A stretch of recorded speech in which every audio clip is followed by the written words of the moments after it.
यह संदेश उन सभी राजाओं महाराजाओं तक पहुंचा दो जो प्रजापति दक्ष की पुत्री सती के स्वयंवर में प्रतिभागी बनने को इच्छुक हैं। पिताश्री, परंतु मुझे यह स्वयंवर स्वीकार नहीं।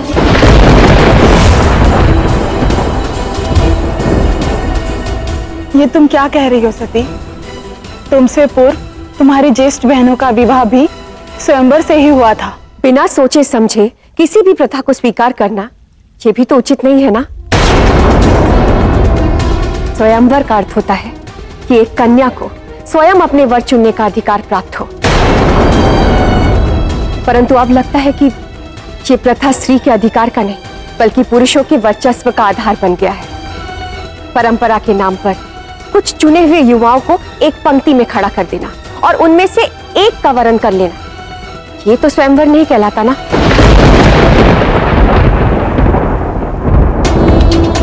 पिताश्री, यदि मुझे स्वयं वर चुनना है तो मैं स्वयं अपना वर ढूंढूंगी। इसके लिए मुझे किसी आयोजन की आवश्यकता नहीं। यथार्थ में जियो, और यथार्थ यह है कि तुम एक राजकुमारी हो। प्रजापति दक्ष की पुत्री हो तुम। भावनाओं में बहने की आवश्यकता नहीं है पुत्री। भावनाएं व्यक्ति को दुर्बल बना देती है। पिताश्री, भावनाएं व्यक्ति को दुर्बल नहीं बनाती, अपितु ये तो हमारे अस्तित्व, हमारे व्यक्तित्व का अभिन्न अंग होती है, और यही तो पशुओं से हमें अलग करता है। प्रेम, ईर्ष्या, क्रोध, ग्लानि, पीड़ा, इन्हीं भावनाओं के आधार पर प्रत्येक संबंध टिका हुआ है। भाव शून्य व्यक्ति तो एक शव के समान होता है। मेरे सभी भाव, प्रेम, क्रोध देवी से ही जुड़े थे। सत्य तो यह है नारायण की देवी के बिना ये शिव मात्र एक शव रह गया है, और शव किसी का संहार नहीं करता। देवी सती ने उचित कहा, भाव शून्य व्यक्ति एक शव के समान है, और वही दशा तो शिव की है। अपनी शक्ति के बिना वो शिव नहीं, शव बनकर रह गए। शिव को वैराग्य से निकालने के लिए हमें उनके मन में भाव जागृत करने होंगे, जो केवल देवी सती ही कर सकती है। क्या चल रहा है आपके मन में?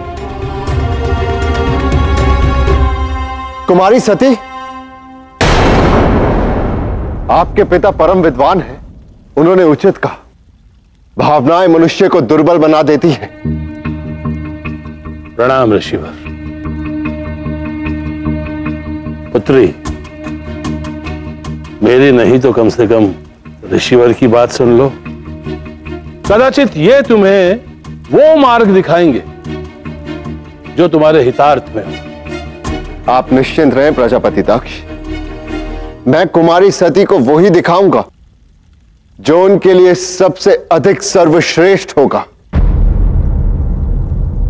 आज्ञा दीजिए ऋषिवर।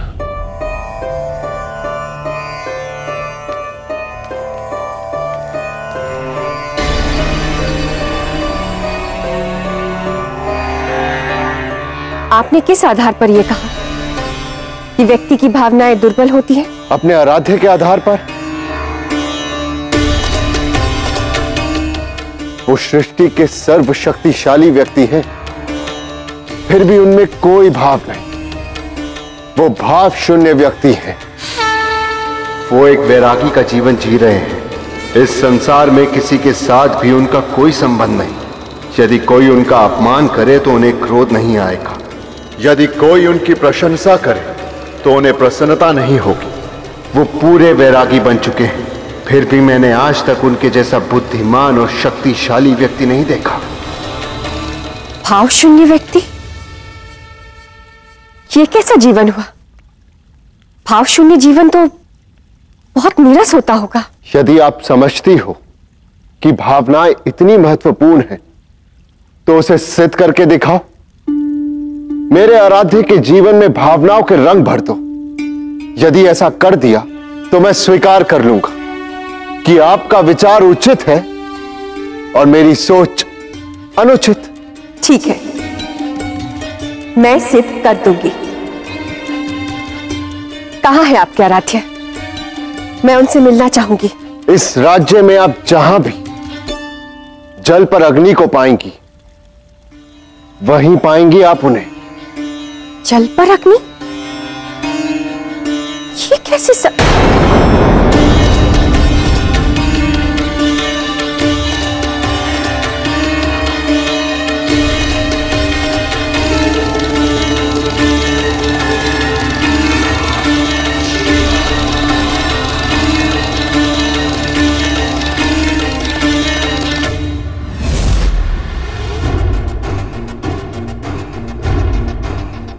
ब्रह्मदेव आप या स्वर्गलोक के पश्चात तिथि और असुरों ने ब्रह्मलोक पर भी अपना आधिपत्य स्थापित कर लिया है।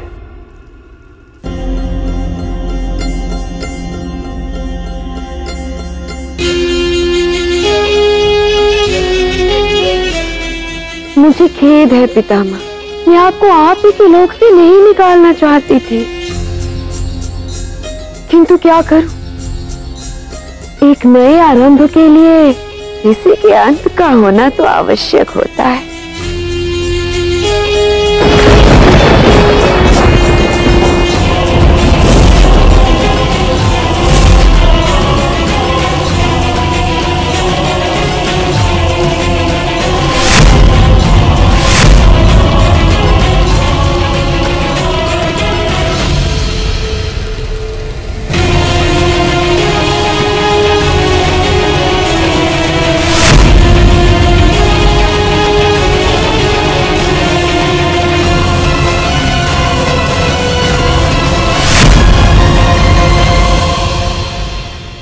ब्रह्मलोक पर विजय प्राप्त करने के साथ ही दैत्य माता अदिति सृष्टि की रचना के कार्यों पर भी शासन करेगी।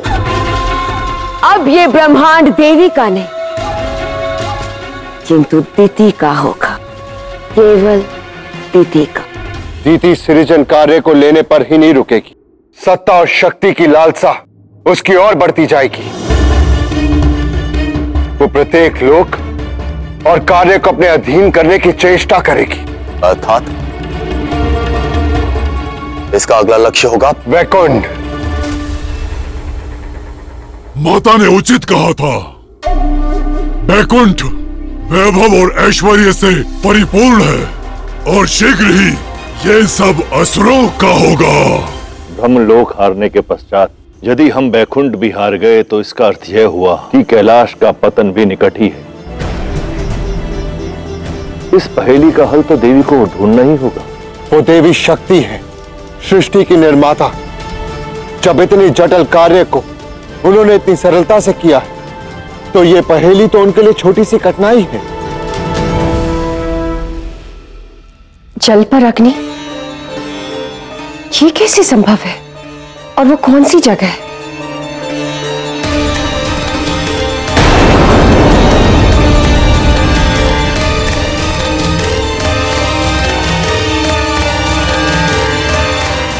पलाश का वृक्ष,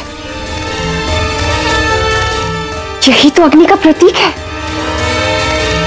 अब ये मार्ग देवी शक्ति को महादेव की ओर ले जाएगा। इसका तात्पर्य यह हुआ कि अब शिव और शक्ति का मिलन निकट ही है और अब कोई बाधा नहीं उत्पन्न होगी।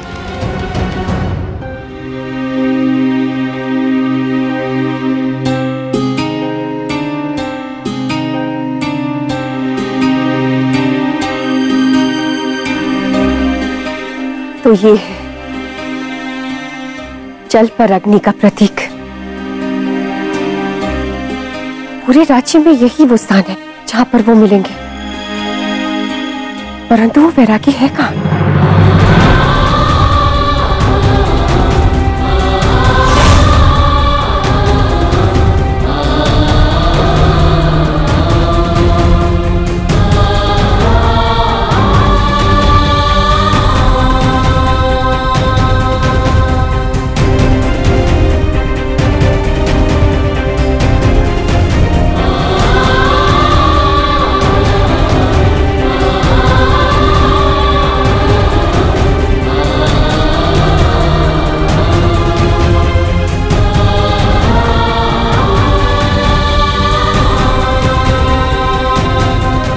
ए अघोरी,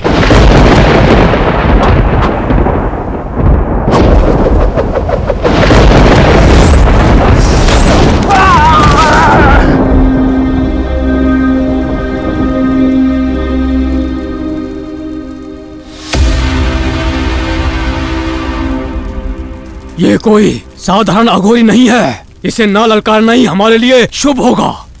चलो।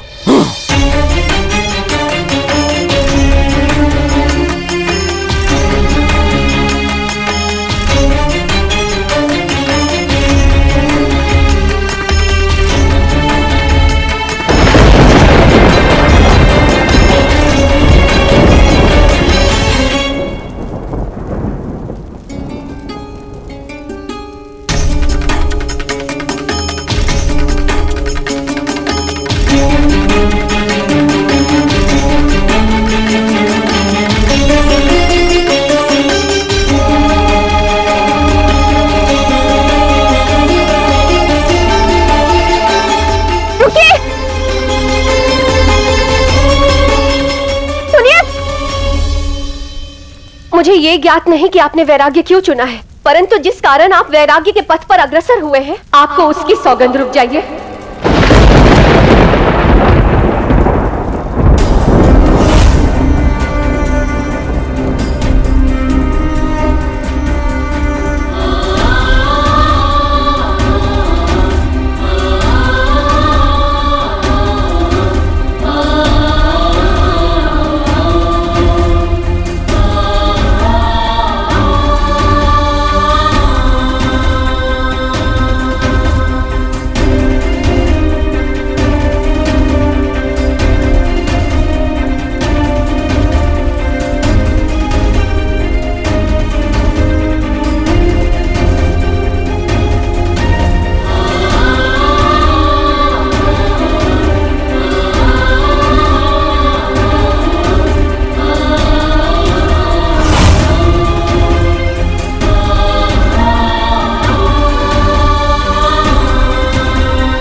कौन है? कौन है? कौन है? कौन है? कौन है? ये क्या? शिव ने देवी सती को नहीं पहचाना? सती साक्षात देवी का, शिव की शक्ति का स्वरूप है, और शिव और शक्ति तो एक दूसरे के पूरक हैं। शिव और शक्ति एक दूसरे के पूरक अवश्य है, किंतु शिव अध्यात्म के चरम शिखर पर हैं। उन्होंने स्वयं को सभी बंधनों से मुक्त किया है। अब उनके लिए संसार में कोई अपना नहीं, वो सभी से विरक्त है। फिर चाहे वो उनकी पूरक साक्षात शक्ति ही क्यों ना, संभवतः इसीलिए वो ये नहीं देख पा रहे हैं कि सती उनकी शक्ति है, उनकी देवी है। अब हम क्या करेंगे? केवल आशा कि किसी प्रकार शिव जान जाए कि सती ही उनकी शक्ति है, उनकी देवी है। मेरे परिचय के प्रश्न से बड़ा प्रश्न आपके अस्तित्व का है। मेरे लिए ब्रह्मदेव के बढ़ते अहंकार से अधिक महत्वपूर्ण प्रश्न है मेरे अस्तित्व के आकार का। ये क्या प्रभु, वहां शिव अपनी शक्ति को पहचान नहीं रहे हैं और आप हंस रहे हैं। हाँ, क्योंकि जो प्रश्न अभी सती ने उठाया है उसे सुनकर मुझे आभास हो रहा है कि यह देवी की लीला है।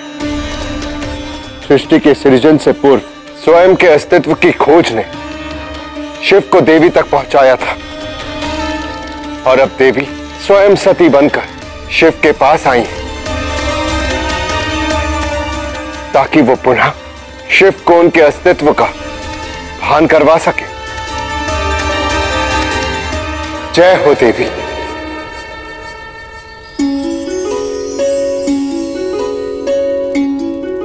स्वयं को वैरागी कहते हैं आप, परंतु अब भी आप इस पलाश के पुष्प से लगाव रखते हैं। ये पलाश का बीज है देवी। जब इसकी डालियों में पुष्प खिलेंगे तो पूरे कैलाश में ऐसा लगेगा कैलाश ने लाल चुनरी ओढ़ रखी है, और जिसकी सुंदरता देखकर आंखें हटाना कठिन होगा। कठिन तो अब मेरे लिए प्रतीक्षा करना होगा, इस बीज को पुष्प में परिवर्तित होते हुए देखना, क्योंकि जब साक्षात प्रकृति इसकी इतनी प्रशंसा कर रही है तो वास्तव में यह अत्यंत विशिष्ट होगा। अपने ध्यान के लिए, अपनी साधना के लिए वही स्थान चुनते हैं जहां पर पलाश का वृक्ष होता है। सबकी बातें अनसुनी कर देते हैं, परंतु जब मैंने आपको किसी की सौगंध दी, आप रुक गए और यहां तक कि मेरी बातें भी सुन रहे। इसका अर्थ तो यही हुआ ना कि अब भी आपके हृदय में किसी के लिए जुड़ाव है, किसी के लिए राग है। तो फिर क्यों आपने सारे संबंधों से अपने आप को वंचित रखा है? यदि आपके मन में किसी के लिए भावना है तो उसे स्वीकार कीजिए, उसे व्यक्त कीजिए, क्योंकि वो प्रेम ही है जो जीवन को सार्थक बनाता है। फिर क्यों आपने ये नीरस और निरर्थक जीवन धारण करके रखा है? क्यों अपनाया है ये वैराग्य? आपके ये सभी तर्क मुझ पर कोई प्रभाव नहीं डाल पाएंगे। उचित होगा कि आप वहीं लौट जाइए जहां से आप आई, और मैं वहां जाऊं जहां मुझे जाना है।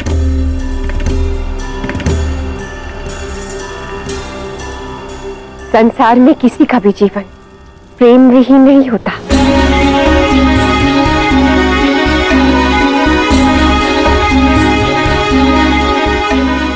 मैं आपके वैरागी जीवन में राग भर कर रहूंगी। सती शक्ति है, हार नहीं मानने वाली। वो शिव के हृदय में प्रेम का बीज बोकर रहेंगी, और जब वो बीज अंकुरित होगा, उस क्षण शिव को शक्ति की वास्तविकता का अनुभव होगा, और अंततः सारे असुरों के अत्याचारों का अंत होगा।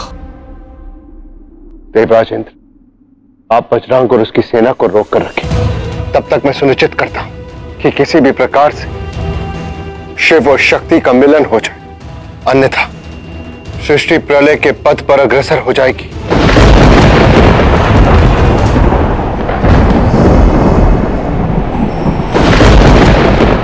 ये कैसा भयानक वातावरण है? ऐसा लग रहा है जैसे किसी संकट का संकेत है। हम एक साथ इतनी सारी चिताएं कैसे जलाएंगे?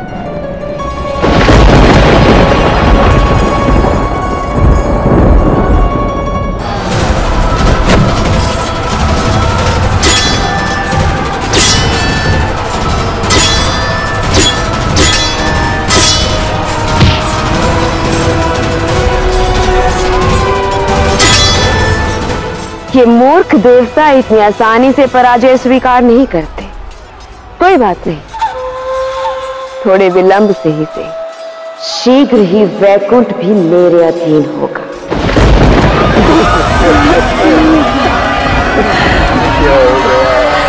मेरा बच्चा।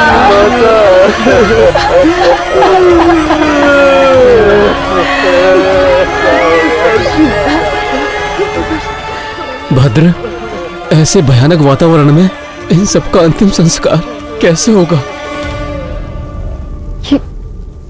ये सब कैसे हुआ? बड़ी विपदा है कुमारी। प्रतीत होता है जैसे प्रलय आने को। प्रकृति हमसे रूठ गई है। खेत खलियान पशु पक्षी स्वयं नष्ट हो रहे हैं, नदियां सरोवर दूषित हो रहे हैं। अब जल के बिना जीवन का अंत तो निश्चित ही है। ना खाने को अन्न है, ना पीने को जल। लोग अपने प्राण बचाने के लिए अपने घर छोड़ने पर विवश हैं। मैं अपने पिताश्री से इस संदर्भ में बात करूंगी और सुनिश्चित करूंगी कि इस विपदा से आए प्रत्येक व्यक्ति को हमारे महल में शरण मिले। क्षमा करें राजकुमारी सती, किंतु अब हम इस राज्य में नहीं लौटेंगे। हमने किसी अन्य राज्य में शरण लेने का निर्णय लिया, क्योंकि हमें ऐसा लगता है कि इस समस्या का समाधान आपके पिता प्रजापति दक्ष के पास भी नहीं। समूची सृष्टि प्रलय के पथ पर है। हम उनकी शरण में जा रहे हैं, जो हमारी रक्षा का एकमात्र विकल्प है। यदि कोई ऐसा व्यक्ति है जो मेरी प्रजा को इस पीड़ा से मुक्त कर सके, तो मैं स्वयं उनसे मिलना चाहूंगी। मूर्खों, मैंने तुम्हें प्रजापति दक्ष के राज्य में इसलिए रखा था ताकि तुम ये सुनिश्चित करो कि सती उस शिव के आसपास भी ना पहुंचे, और तुम मुझे यहाँ ये बताने आए हो। जाओ, अभी जाकर सुनिश्चित करो किसी भी कीमत पर सती और शिव के मार्ग आपस में ना टकराए। जाओ।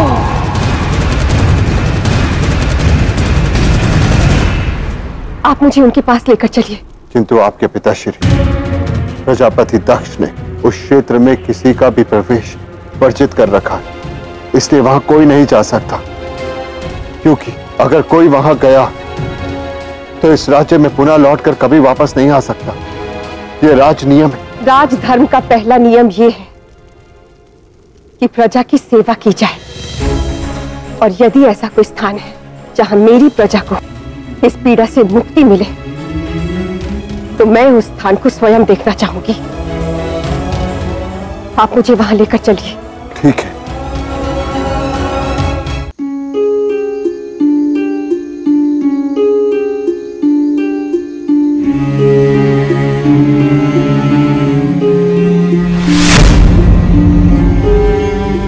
यही वो स्थान है जहां हम सब शरण ले रहे हैं, क्योंकि यहीं हमारी रक्षा हो सकती है।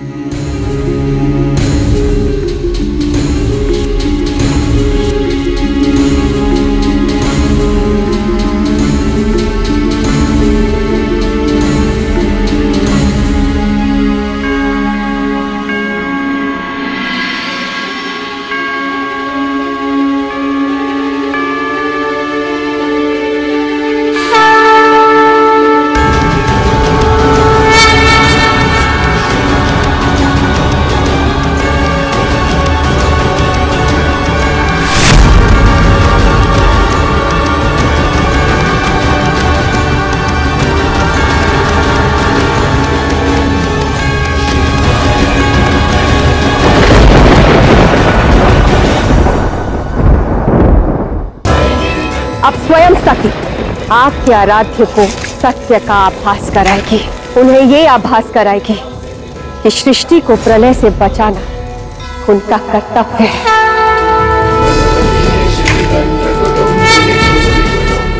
आपके इस वैराग्य को इस सृष्टि के अंत का कारण नहीं बनने दूंगी। आपको पुनः इस त्रिशूल को धारण करना ही होगा।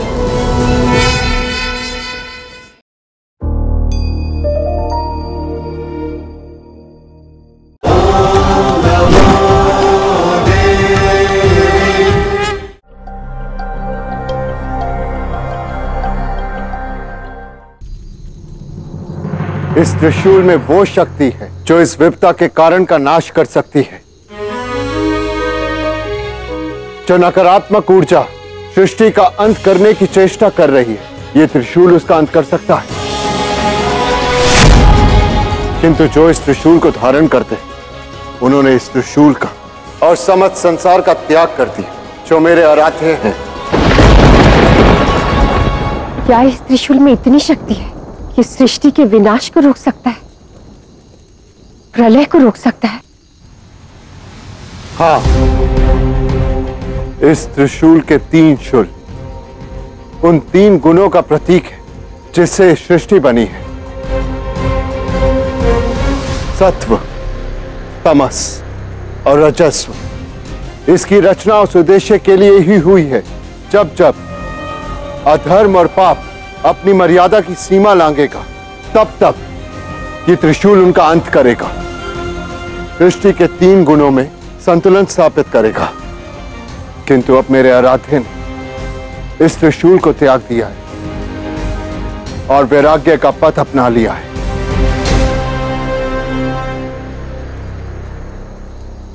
भक्त वो नहीं जो आंखें मूंद कर अपने आराध्य का अनुसरण करे। भक्त वो होता है जो अपने आराध्य से ये पूछे कि क्या उचित है और क्या अनुचित। यदि उस भक्त को ये ज्ञात हो रहा है कि कुछ अनुचित हो रहा है, तो उसे जाकर अपने आराध्य को जगाना चाहिए, उन्हें आभास कराना चाहिए। आप जानते हैं ना कि संसार को आपके आराध्य की आवश्यकता है, तो उन्हें जगाने के स्थान पर स्वयं अपनी आंखें मूंद कर उनके निर्णय का समर्थन कर रहे हैं। उन्हें अधर्म और अन्याय के पथ पर अग्रसर होने दे रहे हैं। मैंने आपसे कहा ना, उन्हें कोई नहीं मना सकता। वो अपने मन के अतिरिक्त किसी की नहीं सुनते। यदि उन्होंने वैराग्य के पथ को चुना इस त्रिशूल को त्यागा है तो उन्हें कोई बाध्य नहीं कर सकता कि वो इस त्रिशूल को पुनः धारण करें।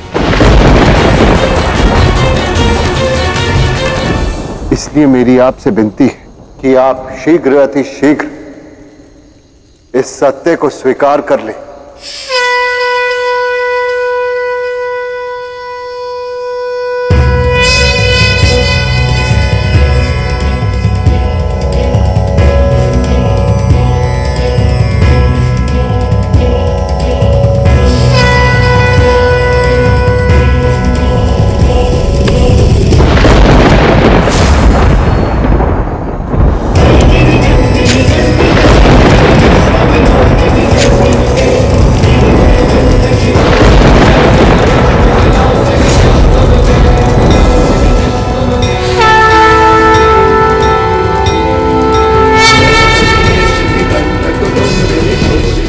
जो सत्य है, सतत है, वो है सती।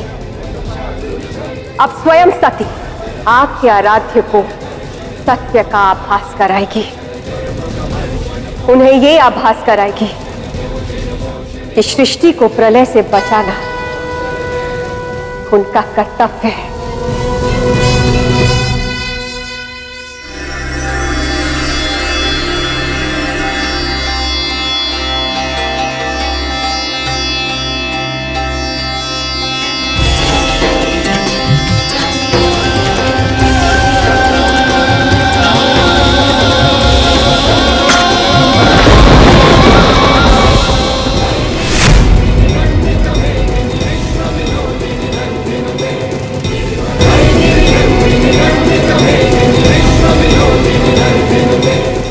आपके इस वैराग्य को इस सृष्टि के अंत का कारण नहीं बनने दूंगी। आपको पुनः इस त्रिशूल को धारण करना ही होगा।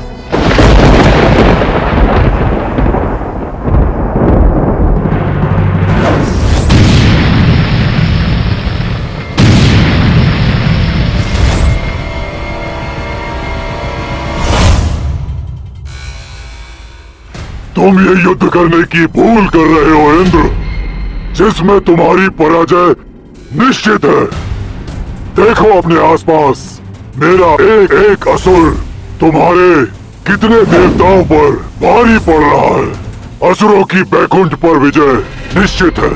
अपनी पराजय स्वीकार कर लो इंद्र। यदि आत्मसमर्पण कर दिया तो कदाचित मैं तुम्हें सृष्टि के किसी कोने में जीवित रहने दूं।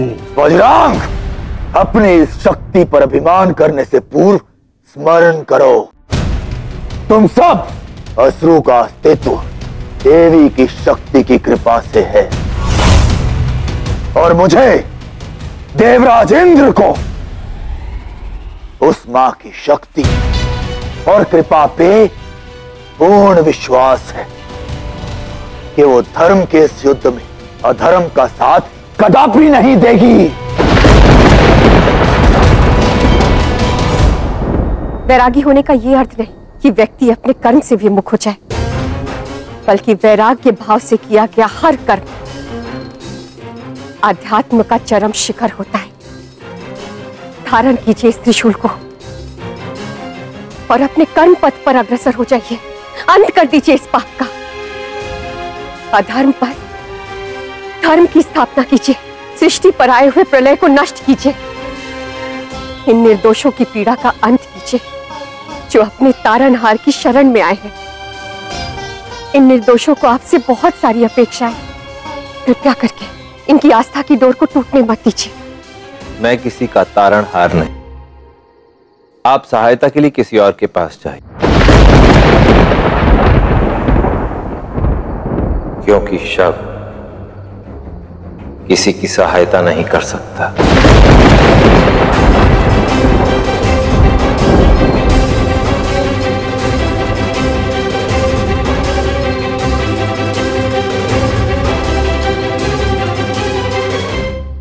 शिव,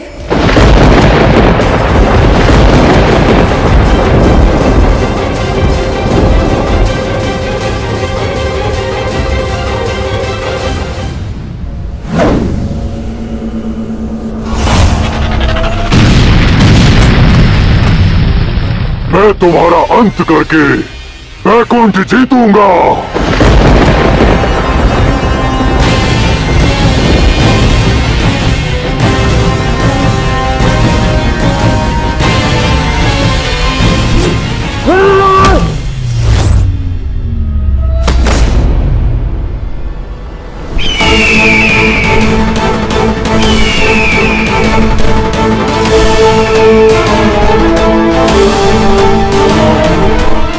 यदि वैकुंठ को जीतना है तो युद्ध भी वैकुंठ के स्वामी से करना होगा।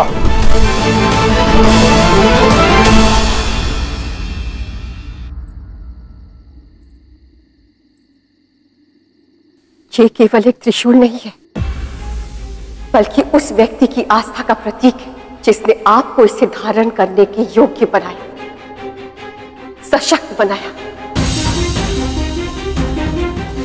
मैं ही वो शक्ति हूं जिसने आप तीनों को उत्पन्न किया है। देवी आदि पराशक्ति उस राग का प्रतीक है जो अब भी कहीं ना कहीं आपके इस वैराग्य अंग में है। ये है इस डमरू की आकृति। इसका ना तो कोई अंत है ना आरंभ। ये अनंत है, बिल्कुल हमारे संबंध की भांति। जिस प्रकार ये हंसों का जोड़ा शिव और शक्ति का प्रतिरूप है, उसी प्रकार ये डमरू हमारे संबंध का, उस संबंध का जो प्रत्येक कठिनाई और बाधा से लड़ने की शक्ति रखता है। और इन सब प्रतीकों से ऊपर इस सृष्टि में आपका अस्तित्व और आपका उद्देश्य। यदि आपके मन में कभी भी किसी के लिए भी कोई राग था, कोई भाव था, तो धारण कीजिए इस त्रिशूल को, क्योंकि वो कभी नहीं चाहेगा इस सृष्टि से आपके उद्देश्य और आपका कर्म विमुख हो जाए और शिव शव बन जाए। वो ये कभी नहीं चाहेगा कि आप कुछ ऐसा चयन करें जिससे आपके अस्तित्व का हनन हो जाए। शिव का ये क्रोध शक्ति के लिए आपके अनंत प्रेम का ही प्रतीक है। हम पुनः मिलेंगे देव, यही हमारी नियति है। आपकी स्मृति भी लौटेगी और आपकी शक्ति भी।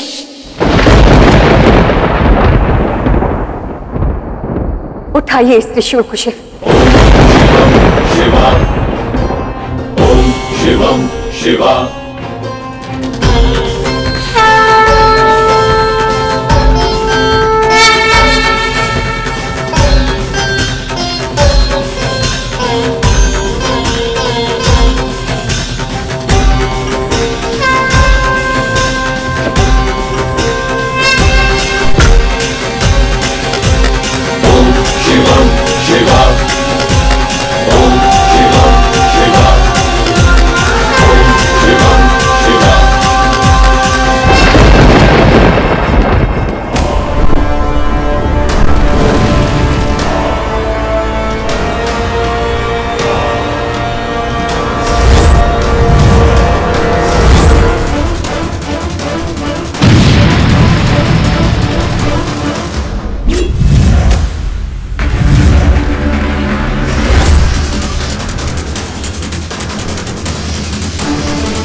धन्यवाद देवी, अंततः आपने शिव से त्रिशूल धारण करवा ही लिया। अब वज्रांग का अंत दूर नहीं। तो वैरागी शिव ने अपना त्रिशूल पुनः धारण कर ही लिया।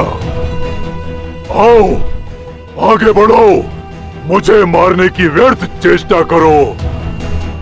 मैं भी तो देखूं शिव के इस त्रिशूल में क्या इतनी क्षमता है।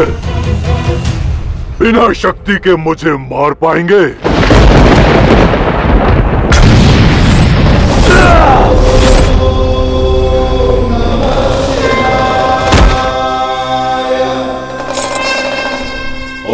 शिवम शिवा शिवम शिवा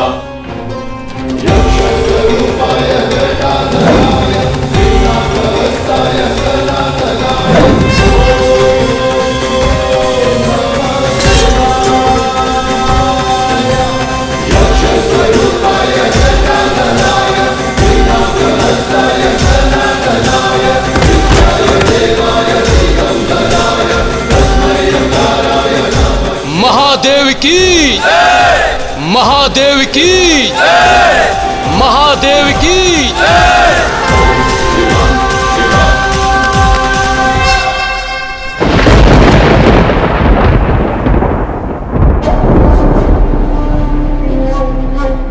माता, सब देवता ब्रह्मलोक पर विजय प्राप्त करना चाहते हैं। वो सभी यहीं आ रहे हैं।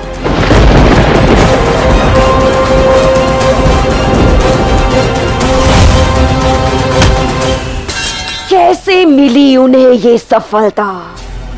कैसे असफल हुआ मेरा अस्त्र? कैसे? जिसकी मृत्यु शिव और शक्ति के मिले बिना असंभव थी, वो यहाँ निर्जीव अवस्था में पड़ा है। कैसे?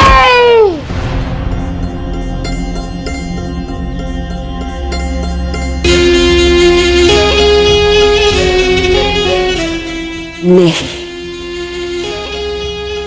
वज्रांग की मृत्यु नहीं हुई है,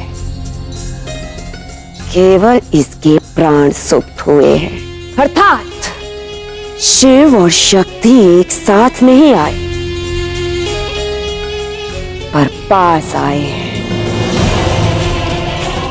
हमें उन्हें पास आने से रोकना होगा। इससे पहले कि वो एक हो, हमें उन्हें फिर से दूर करना होगा। और इसके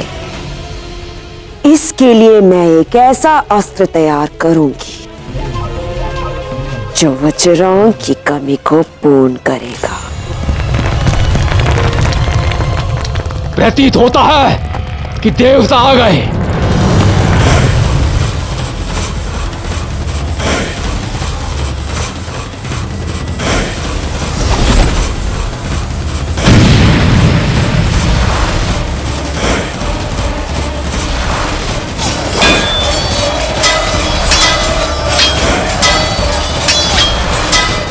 वज्रांग के बिना हम उन देवताओं से ना ही ब्रह्मलोक बचा पाएंगे और ना ही स्वर्ग।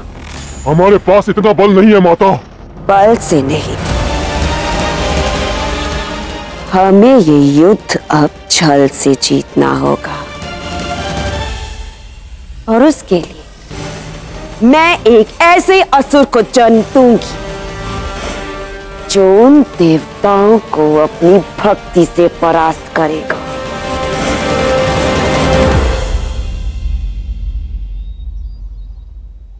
आपकी प्रतीक्षा का अंत होने को है देवी।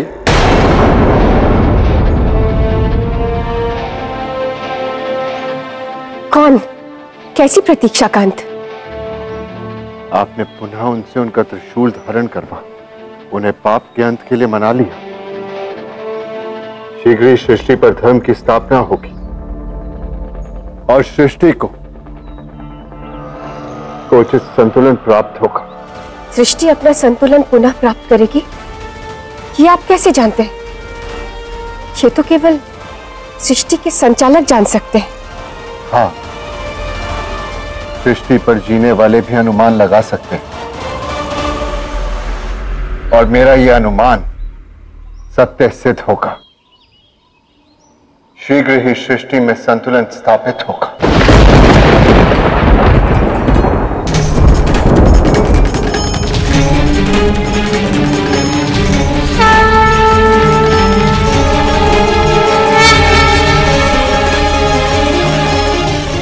आपका अनुमान सही है। सृष्टि पर पुनः संतुलन ठीक हो रहा है, परंतु पता नहीं क्यों मुझे अब भी ऐसा प्रतीत हो रहा है जैसे कुछ अधूरा है। अब भी बहुत कुछ होना शेष है।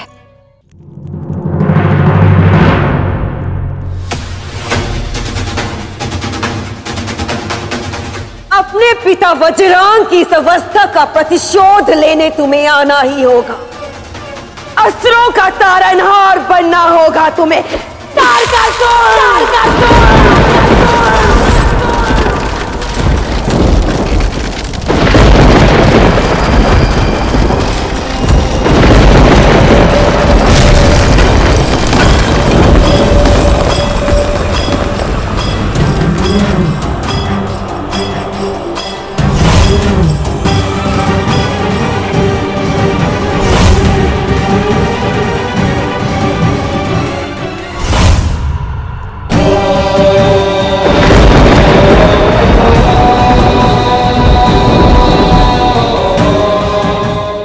माते, मैं अपने पिता की इस अवस्था का प्रतिशोध लेकर रहूंगा। अपना नाम साकार करके रहूंगा। असुरों का तारनहार बन के रहूंगा। आदेश दे माते, मुझे क्या करना होगा? तुम्हें ब्रह्मदेव की तपस्या करनी होगी। ऐसी तपस्या जो आज तक इस संसार में किसी ने ना की हो। और जब तुम्हारी ये तपस्या फलित होगी, तब तुम्हें ब्रह्मदेव से अमृतत्व का वरदान मांगना है, ताकि फिर वो वैरागी शिव भी तुम्हें मार ना सके।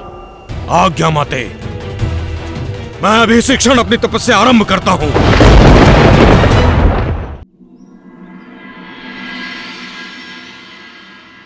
सृष्टि का नियम है, उचित सामंजस्य स्थापित करने के लिए धर्म अधर्म पाप पुण्य सदैव साथ साथ रहते हैं। और शिव इस संतुलन को इसलिए स्थापित कर पाए क्योंकि आपने उनके अस्तित्व और वास्तविक उद्देश्य का स्मरण करवाए, उन्हें पुनः उनकी दिव्यता का भान करवाए। और इसके लिए मैं आपको नमन करता हूं।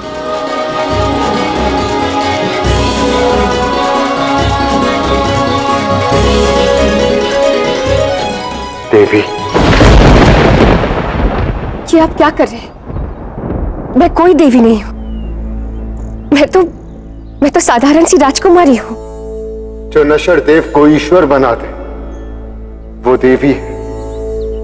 जो संसार का देव निर्धारित करे वो देवी है। जो देव का प्रतिरूप है और ईश्वर का स्वरूप भी। अनंत रूपी जगत व्यापी पराशक्ति। और आप भी वही, क्योंकि आज आपने भी वही किया। और यदि आप अपने मन में उठ रहे भावों को मुक्त कर दें, तो आपको भी यह आभास होगा कि आप दिव्य देवी।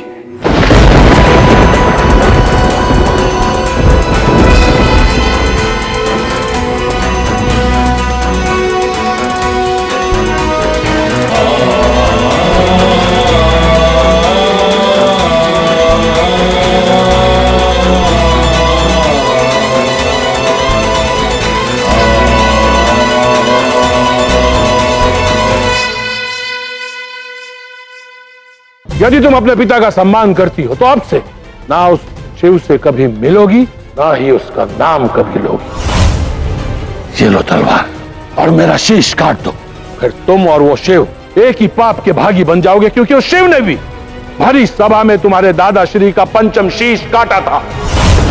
अब जब मैं यहाँ से जाऊंगी तो या तो लौटकर कभी वापस नहीं आऊंगी, या तो स्वयं को आपके प्रेम में समर्पित कर जाऊंगी।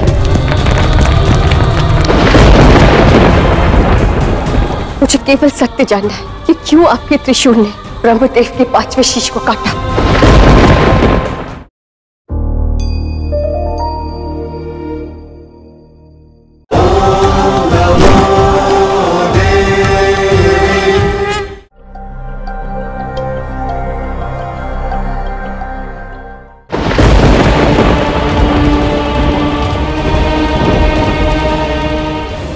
ये है इस डमरू की आकृति।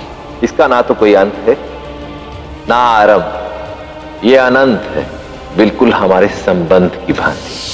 मुझे जाना होगा देव, भक्त की पुकार है।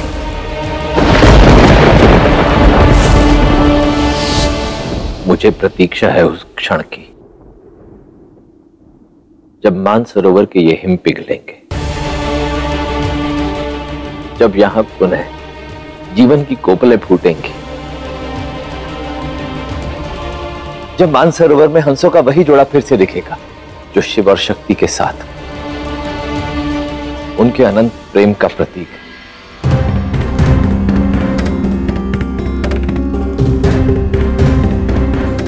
सती, पिताश्री ने तुम्हारे सम्मान में इतनी बड़ी और भव्य सभा का आयोजन किया है और तुम हो कि यहाँ विचारों में खोई हुई हो। ऐसा भी क्या सोच रही हो? स्वयं को वैरागी कहते हैं आप, परंतु अब भी आप इस पलाश के पुष्प से लगाव रखते हैं। सती,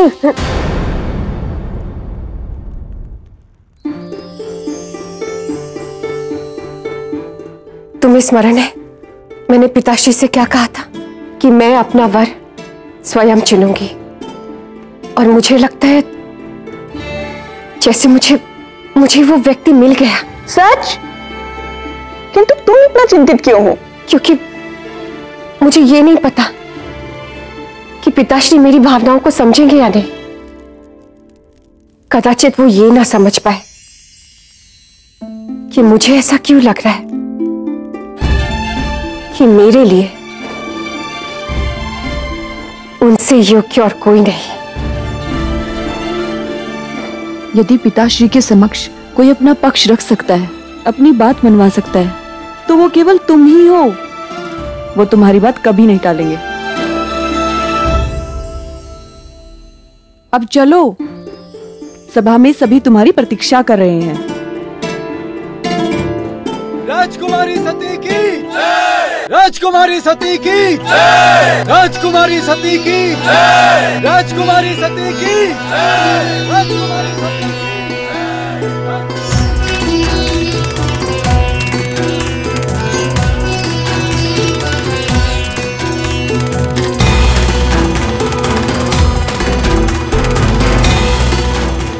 आयुष्मान भव। आज मैंने यह सभा इसीलिए बुलवाई है ताकि मैं आप सबको बता सकूं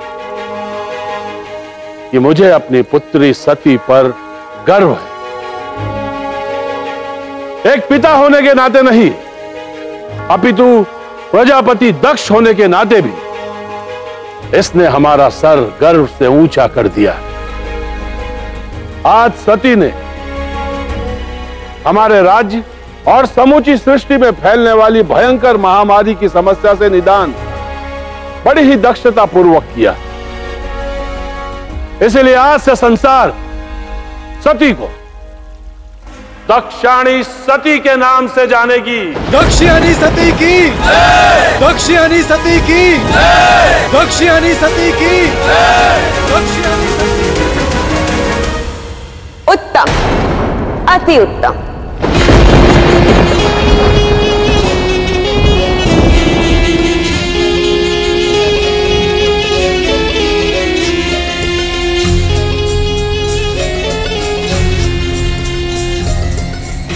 निश्चय बड़े गर्व का क्षण है। सती को दक्षाणी की उपाधि जो मिली, और ये इस योग्य है भी। किंतु पिताश्री, एक बात की कमी है। इतने महत्वपूर्ण क्षण में सती के श्रृंगार में थोड़ी कमी है। कोई बात नहीं, मैं हूं ना, मैं इस कमी को पूर्ण कर देती हूं।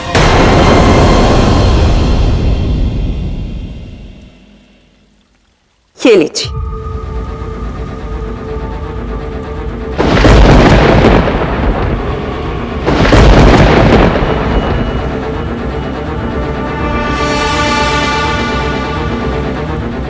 इस भस्म से श्रृंगार कीजिए अपनी प्रिय पुत्री सती का।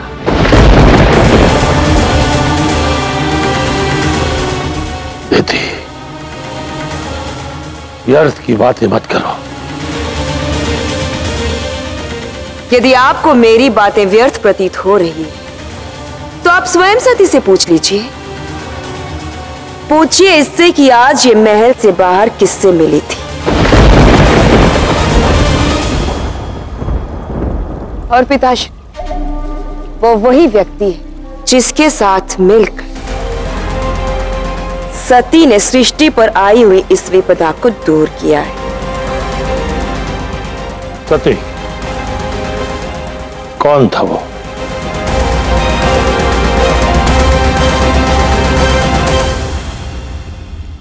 शिव।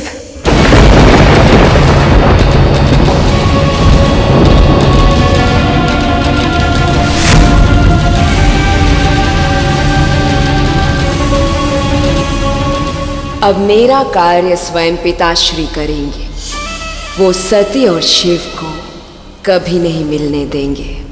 सती, यह पहला और अंतिम अवसर है जो तुम्हारे मुख से उस कपाली शिव का नाम निकला।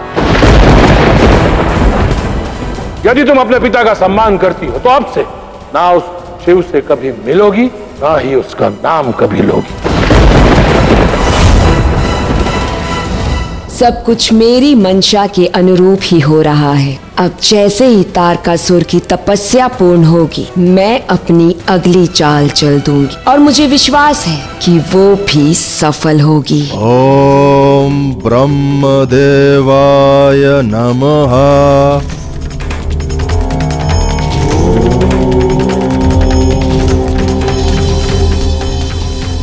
असुरों से ब्रह्मलोक जीतने के पश्चात ऐसा प्रतीत हुआ था जैसे समय के साथ साथ सब कुछ स्वयं ही उचित हो जाएगा, किंतु जिस प्रकार से तारकासुर तपस्या कर रहा है, ऐसा प्रतीत होता है कि मुझे उसे दर्शन देने ही होंगे, अन्यथा यह मेरे प्रत्येक भक्त की भक्ति भाव का अपमान होगा। ओम ब्रह्मदेवाय नमः। तारकासुर की तपस्या पूर्ण होने से पूर्व शिव और शक्ति को पुनः एक होना ही होगा, अन्यथा आपसे वरदान पाकर तारकासुर वज्रंग से भी अधिक उत्पात मचाएगा, सृष्टि का अस्तित्व संकट में आ जाएगा। किंतु अब तो शिव का सती के पास जाना या उनसे संपर्क साधना और भी कठिन होगा।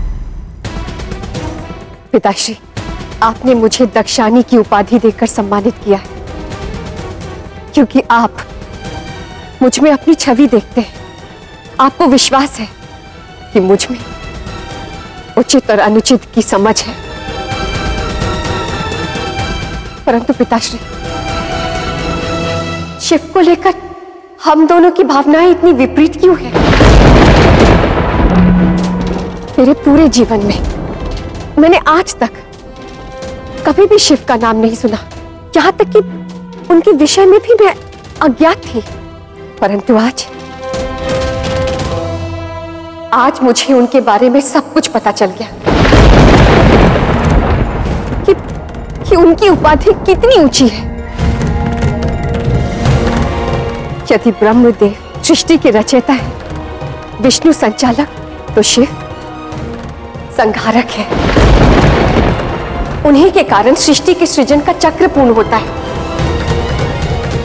यहां तक कि उन्हीं के त्रिशूल ने सृष्टि को प्रलय से बचाया है। इतने शक्तिशाली होने के पश्चात भी उनमें लेश मात्र भी अहंकार नहीं है, बल्कि उन्होंने सांसारिक मोह माया त्याग कर वैराग्य का जीवन धारण कर लिया है।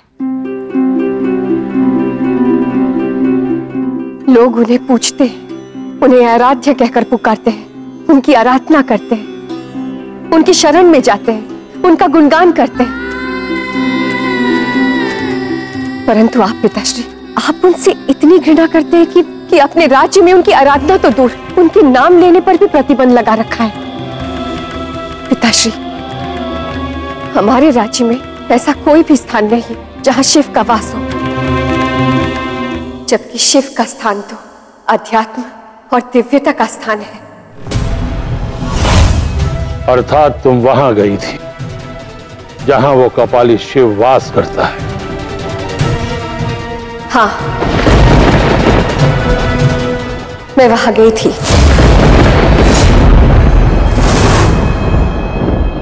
और मैंने जाकर देखा कि वो स्थान प्रेम, शांति, साधना के चरम शिखर पर स्थित है।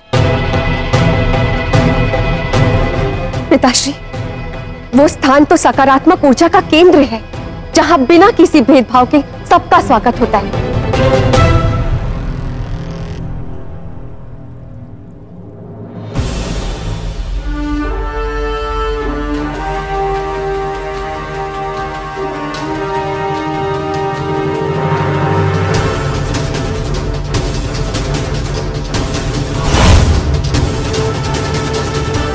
आपके लिए इस भस्म से श्रृंगार करना अपमान के समान होगा, परंतु मेरे लिए ये सम्मान होगा। शिव के साथ होना मेरे लिए गर्व की बात होगी।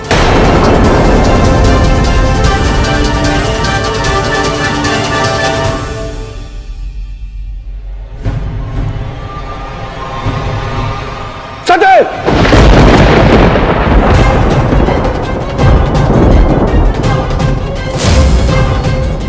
तुमने सदैव मेरा सर गर्व से ऊंचा रखा है, किंतु आज एक पिता के रूप में नहीं अपितु प्रजापति दक्ष के रूप में भी तुमने मेरी सोच, समझ और निर्णय पर प्रश्न चिन्ह लगाया।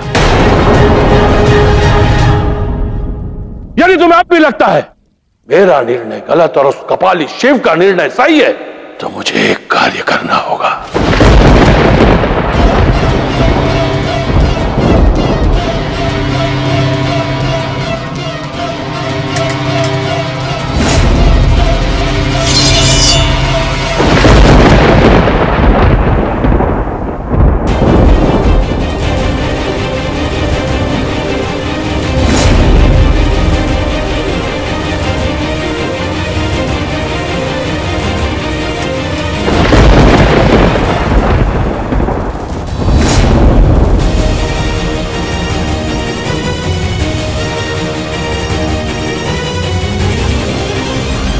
ये लो तलवार और मेरा शीश काट दो, फिर तुम और वो शिव एक ही पाप के भागी बन जाओगे, क्योंकि उस शिव ने भी भरी सभा में तुम्हारे दादाश्री का पंचम शीश काटा था।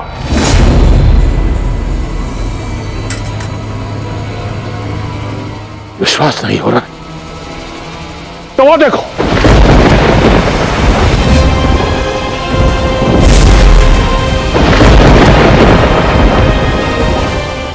और जिस त्रिशूल को तुम सृष्टि का संरक्षक मानती हो, वही त्रिशूल सृष्टि के रचयिता के रक्त से रंजित।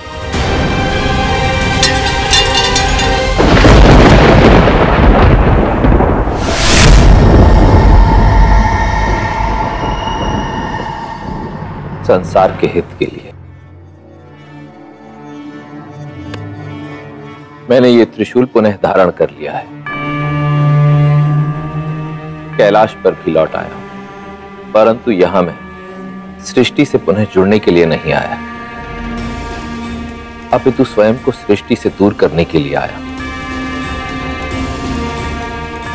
मैंने साधना में लीन होने का निर्णय लिया है, ताकि अपने जीवन के उस सत्य की प्रतीक्षा कर सकूं जो शाश्वत,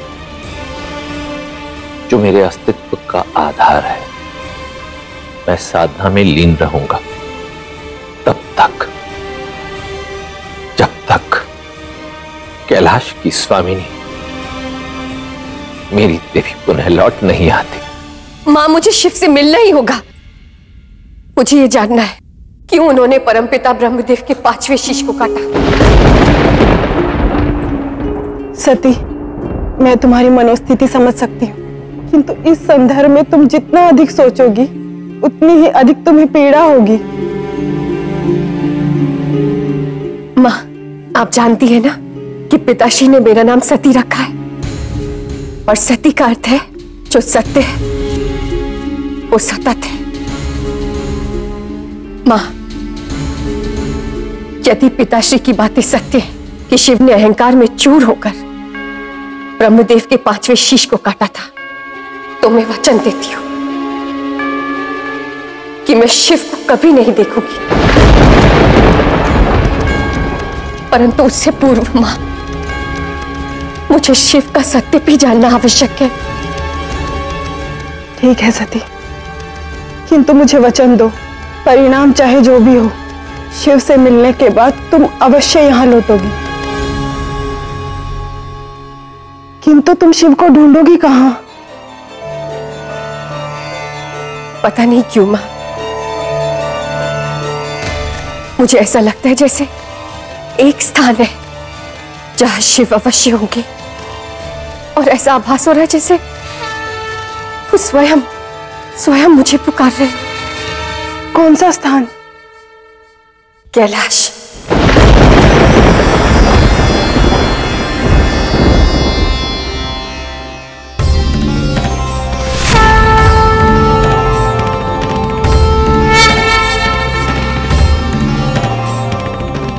पूजा में विघ्न डालने के लिए क्षमा करें प्रजापति, किंतु राजकुमारी सती अपने कक्ष में नहीं है।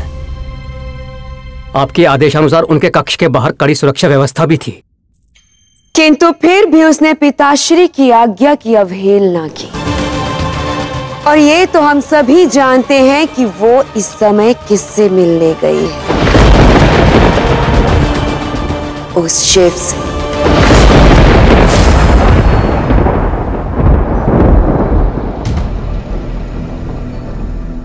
आज से पहले ऐसा कभी नहीं हुआ कि मैंने अपने पिता की आज्ञा का उल्लंघन करके अपने घर की चौखट पार की हो, केवल इसलिए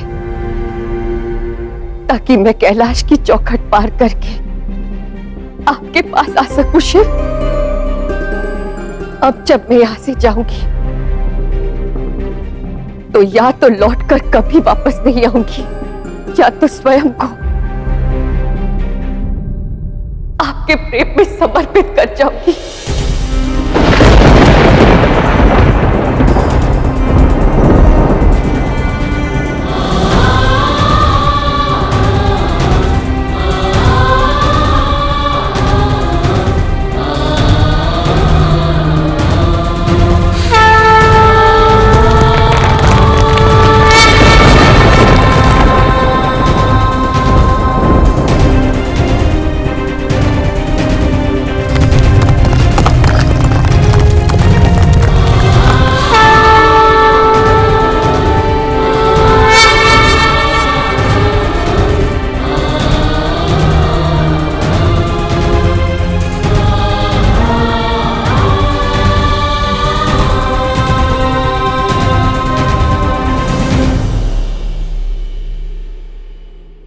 आप तो महाज्ञानी हैं, जानते ही होंगे कि मैं यहां क्यों आई हूं।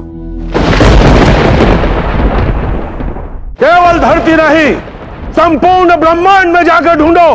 कल सूर्योदय से पूर्व मुझे राजकुमारी सती यहां चाहिए, इस महल में। जो लोग सती को महल छोड़कर जाने से नहीं रोक पाए, आपको क्या लगता है वो उसे पुनः यहाँ ला पाएंगे? इस दायित्व का वहन मुझे करने दीजिए पिताश्री।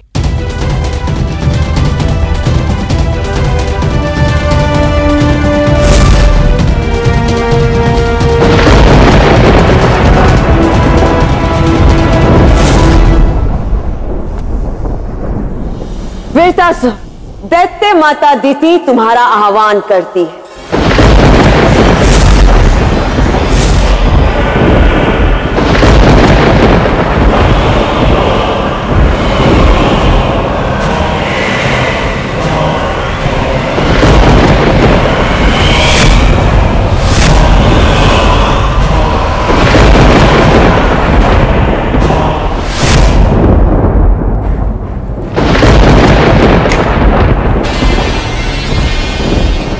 वीरतासुर, मेरे पिता के आदेश की अवहेलना की है उस सती, प्रजापति दक्ष का अपमान किया है। वो जहां कहीं भी है उसे यहां लेकर आओ, और हां, यदि तुम्हें किसी ने रोका तो उसका नाश कर देना।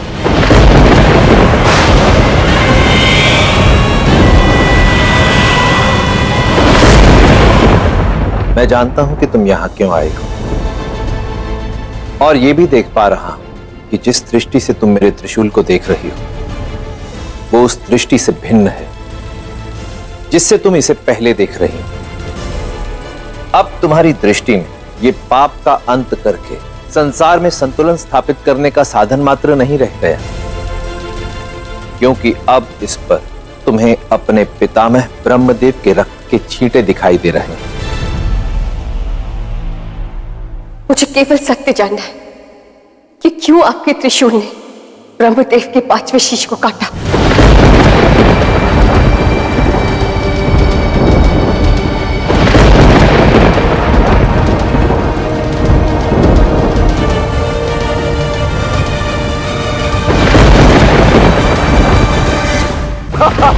तो यहाँ हो तुम।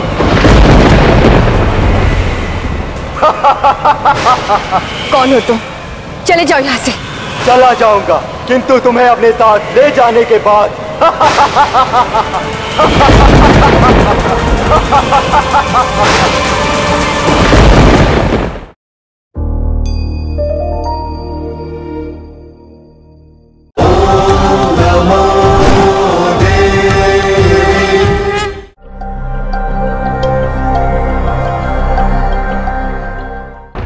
मेरा ये आसन देखती हो, इस पर मैं बैठूं या कोई और, मुझे कोई अंतर नहीं पड़ता। परंतु एक समय था जब ब्रह्मदेव को इस प्रकार की तुच्छ बातों से बहुत बड़ा अंतर पड़ता था। भौतिक सुख संसाधन उन्हें अत्यंत प्रभावित करते थे। आपका तात्पर्य क्या है?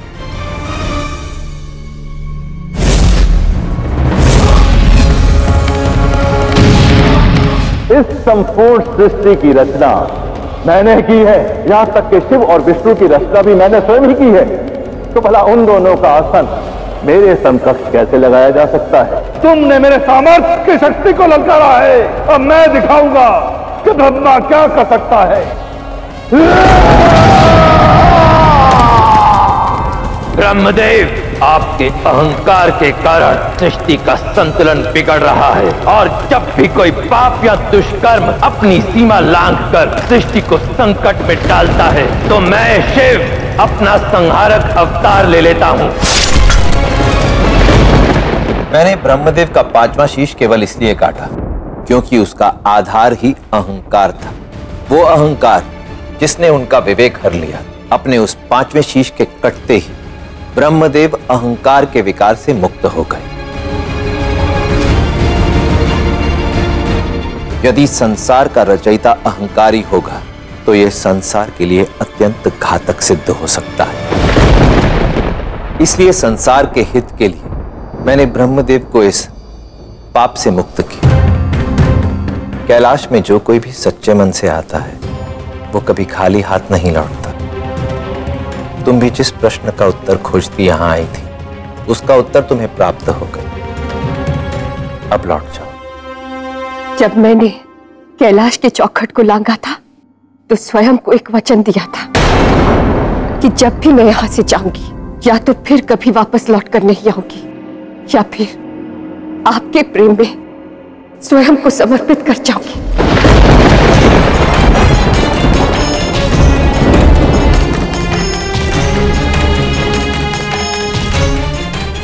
हे अग्निदेव, मैं दक्ष पुत्री सती आपका आवाहन करती हूं।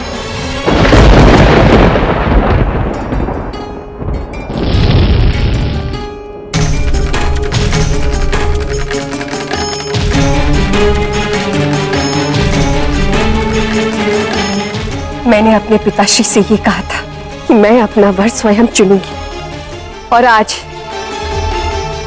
दक्ष पुत्री सती अग्नि को साक्षी मानकर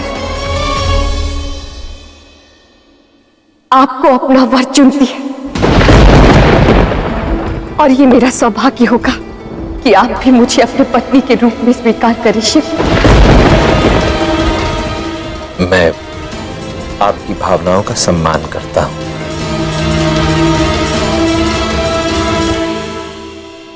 परंतु साथ ही तुम्हें एक तथ्य से अवगत भी कराना चाहता हूं।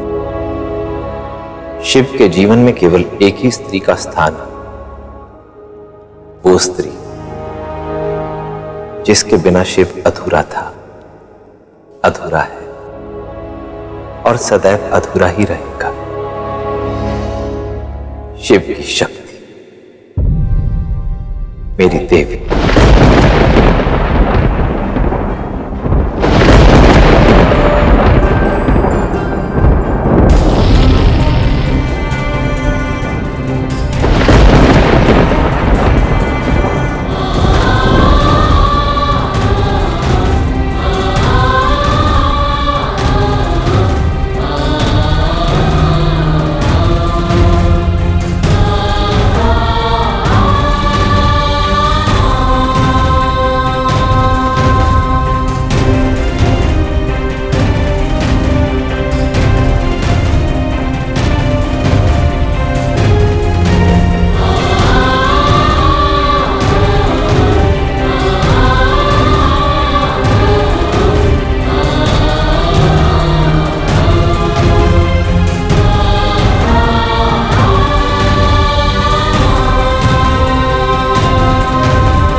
ये नहीं हो सकता। क्षमा करें माता, किंतु देवताओं ने ब्रह्मलोक के साथ साथ स्वर्गलोक भी हमसे जीत लिया है और देवराज इंद्र ने ये आपके लिए भेजा है।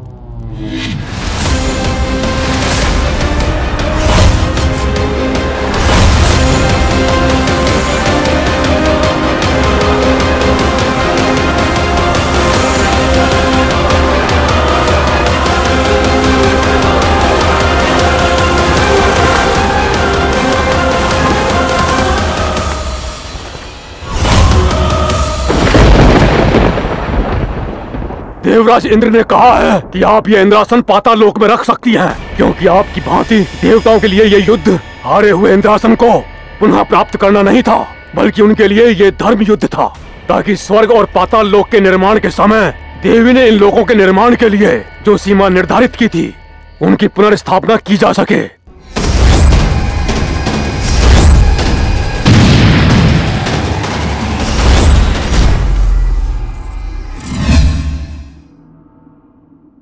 नारायण, ये आपने क्या किया देव? जिसकी प्रतीक्षा में आप पल के बिछाए बैठे, उसे ही कैलाश से जाने पर विवश कर दिया आपने। सती ही देवी, किंतु आप अपने विरह में उन्हें पहचान नहीं पाई। सती ही शिव की शक्ति है देव। ये आप क्या कह रहे हैं नारायण? यदि आपको मुझ पर विश्वास नहीं है तो आइए मेरे साथ।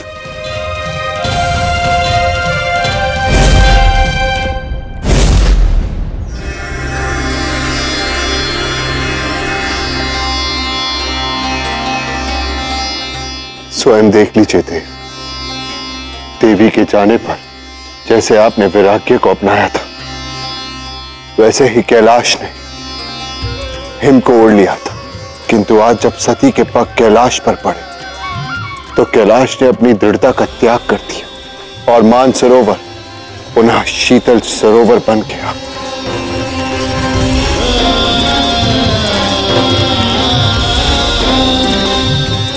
देवी का आपके जीवन में पुनः आगमन हो चुका है देव, और अब उन्हें आपकी प्रतीक्षा है।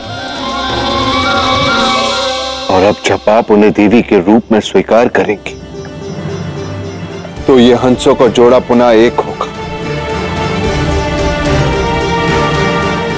क्योंकि तब शिव और शक्ति पुनः एक होंगे। देवी,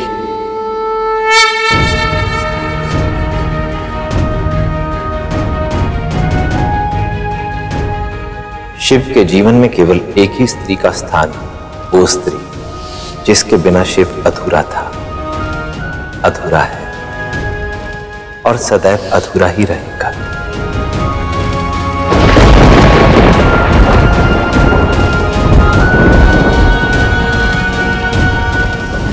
तो यहां हो तुम?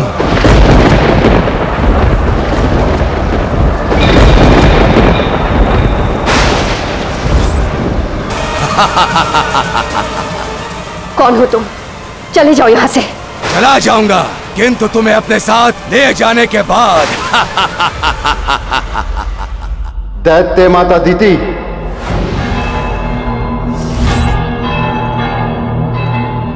देवताओं की विजय पर अभिमान व्यक्त करने आए हैं नारायण? नहीं दीति, मैं तो तुम्हें सावधान करने आया हूं कि शिव और शक्ति को दूर करने की चेष्टा करके तुम अग्नि के साथ खेल रही हो। अब भी समय है, देवी के प्रति अपनी घृणा त्याग दो और अपनी संतानों के साथ पाताल लोक में जीवन व्यतीत करो। जब तक देवी मुझे और मेरे पुत्रों को वो नहीं दे देंगी जिससे हमें वंचित रखा गया, मैं नहीं रुकूंगी। यदि यही तुम्हारा अंतिम निर्णय है तो एक बात स्मरण रखना दीदी, जिस प्रकार माता पिता के अच्छे कर्मों का सुख संतान भोगती है, उसी प्रकार संतान के दुष्कर्मों का फल माता पिता को भोगना पड़ता है। इसलिए अपने कर्मों का चुनाव सोच समझ कर करना।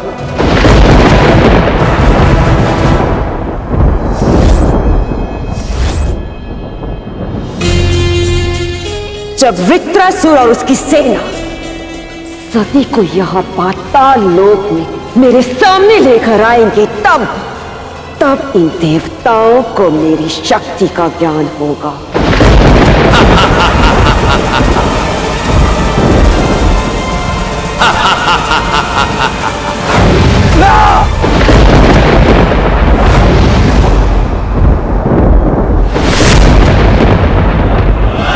शिवम शिवा, ओम शिवम शिवा।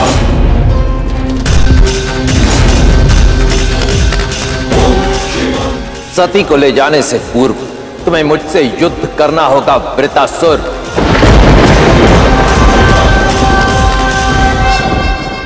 मैं वज्रांग नहीं हूं जिसे तुम बड़ी ही सरलता के साथ अपने त्रिशूल से शक्तिहीन कर सकते हो। मैं वृतासुर हूं। मैं जो चाहूं वो आकार ले सकता हूं। जब चाहूं लुप्त हो सकता हूं और जब चाहूं भयानक और शक्तिशाली चक्रवात बन सकता हूं। मैं भी देखता हूं कि तुम मुझे सती को ले जाने से कैसे रोकते हो।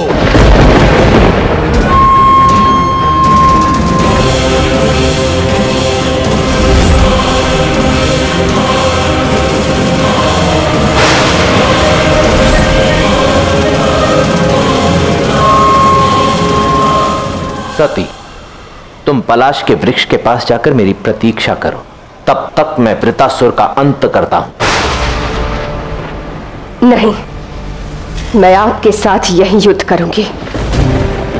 पुरुषों को ऐसा क्यों लगता है कि विपदा के समय स्त्रियों को उनकी सहायता की आवश्यकता पड़ती है? मैं स्वयं अपनी रक्षा कर सकती हूं।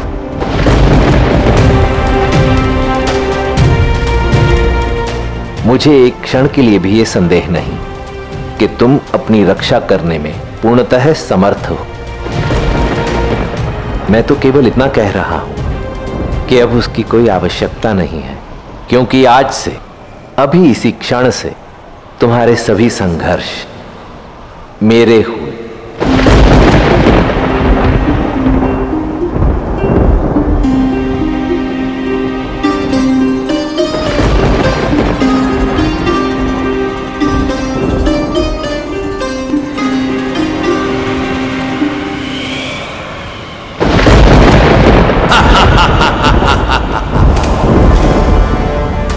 बंदी बना लो इसे।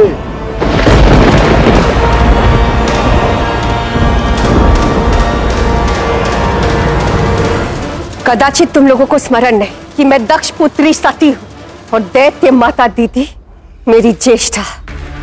यदि उनको पता लग गया कि तुम लोगों ने मेरे साथ दुर्व्यवहार किया है तो दैत्य माता दीदी ने ही वृत्तासुर और हमें यहाँ भेजा है, और अब तुम अपने महल नहीं हमारे साथ पाताल लोक चलोगी, अन्यथा हमें बलपूर्वक तुम्हें यहाँ से ले जाना होगा। ठीक है, मैं तुम्हारे साथ चलूंगी।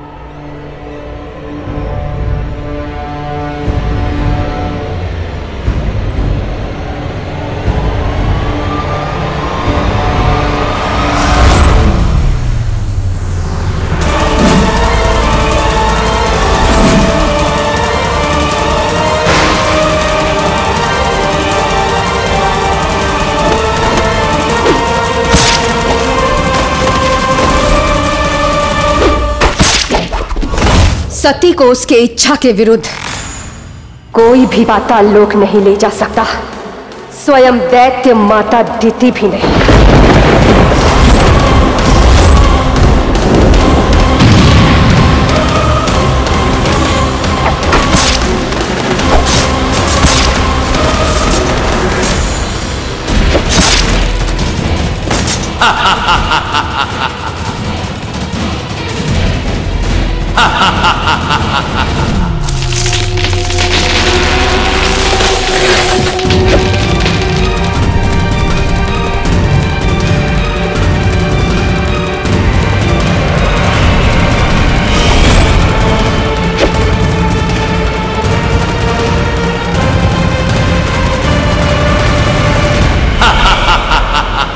ये मेरी अंतिम चेतावनी है वृतासुर, लौट जाओ। अन्यथा आज तुम्हारा अंत निश्चित है। होगे तुम सृष्टि के संहारक, किंतु मेरा काल तुम नहीं बन सकते शिव।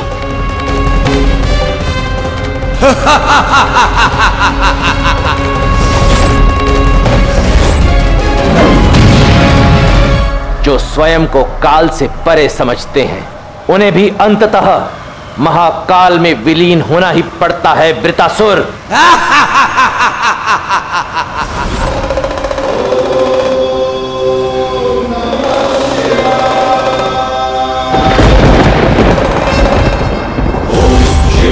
शिवा ओम शिवम शिवा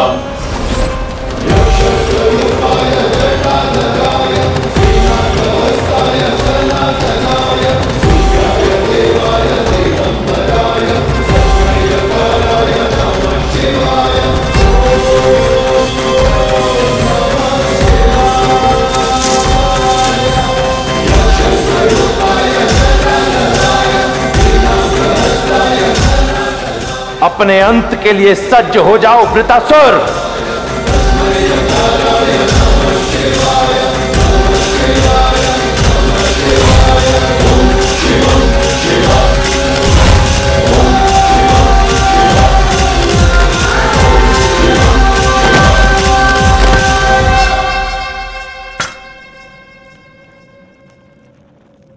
मुझे क्षमा करें देवी, ये मेरी भूल थी कि मैं यहाँ आया और आपको ले जाने का दुस्साहस किया। दया करें देवी, शिव से मेरी रक्षा कीजिए। जो अपराध तुमने किया है वृतासुर, उसका केवल एक ही दंड है, मृत्यु दंड। परंतु तुमने स्वयं सती के चरणों पर जाकर क्षमा याचना की है, इसलिए मैं केवल अभी के लिए तुम्हें प्राण दान देता हूं। जाओ।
आपने तो कहा था कि आपके जीवन में केवल एक ही स्त्री का स्थान है, आपकी शक्ति, आपकी देवी। मुझे ये त्रिशूल धारण करने की प्रेरणा तुम ही ने दी।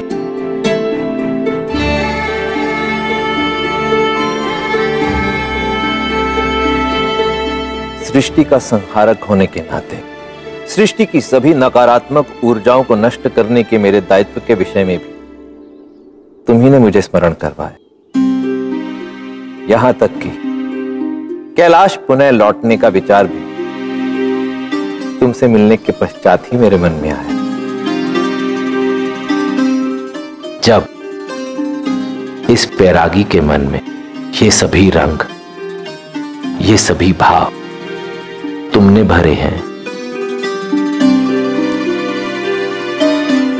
तो तुम ही तो हुई मेरी शक्ति, मेरी देवी।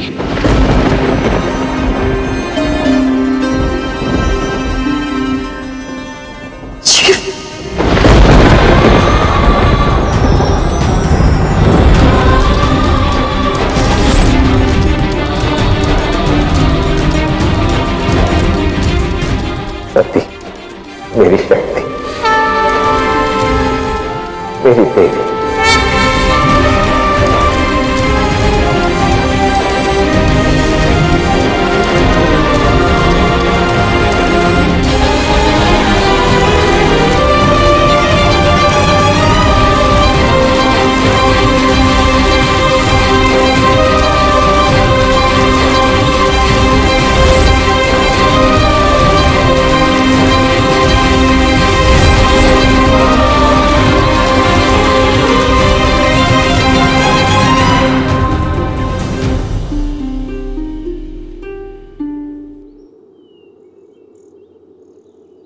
अब मुझे पिताश्री के पास वापस लौटकर जाना होगा। उन्हें ये आभास कराना होगा कि आपके प्रति उनकी घृणा व्यर्थ है, आधारहीन है। और जब वो ये समझ जाएंगे तब उन्हें जाकर आभास होगा कि उनकी पुत्री के लिए आपसे श्रेष्ठ वर और कोई नहीं हो सकता।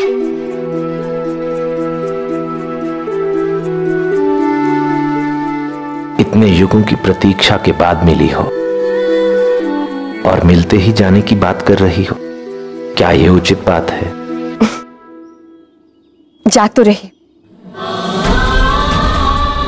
परंतु इसलिए ताकि आपके पास लौट कर आ सकूं सदा के लिए।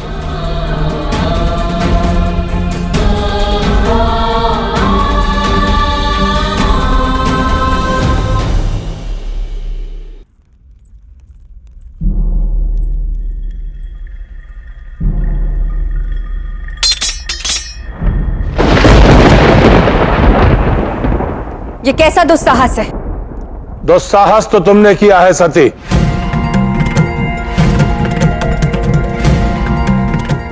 घर की इस चौखट को पार करते समय तुमने एक बार भी नहीं सोचा अपने पिता की इच्छा के विरुद्ध तुम उस कपाली शिव को मिलने चली गई। यदि तुम्हें इस चौखट को पार करके पुनः इस घर में प्रवेश करना है तो तुम्हें निर्णय करना होगा। आज से, इस क्षण से तुम्हें उस कपाली शिव को भूलना होगा। तुम्हें उस कपाली शिव से कोई संबंध नहीं रखना होगा। और यदि तुम उस कपाली शिव से संबंध रखना चाहती हो तो तुम्हें इस घर से, अपने माता पिता से और अपने परिवार से संबंध तोड़ना होगा।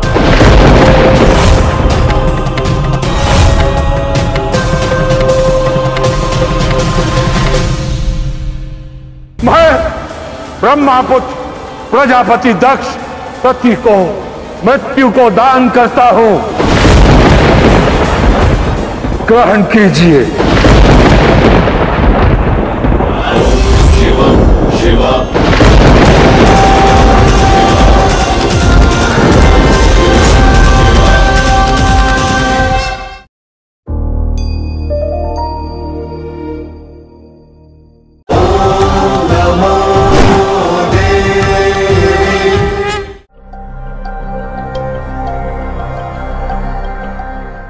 जिस प्रकार उस शिव का हमारे जीवन में कोई अस्तित्व नहीं है, उसी प्रकार तुम्हारा भी हमारे जीवन में कोई अस्तित्व नहीं होगा।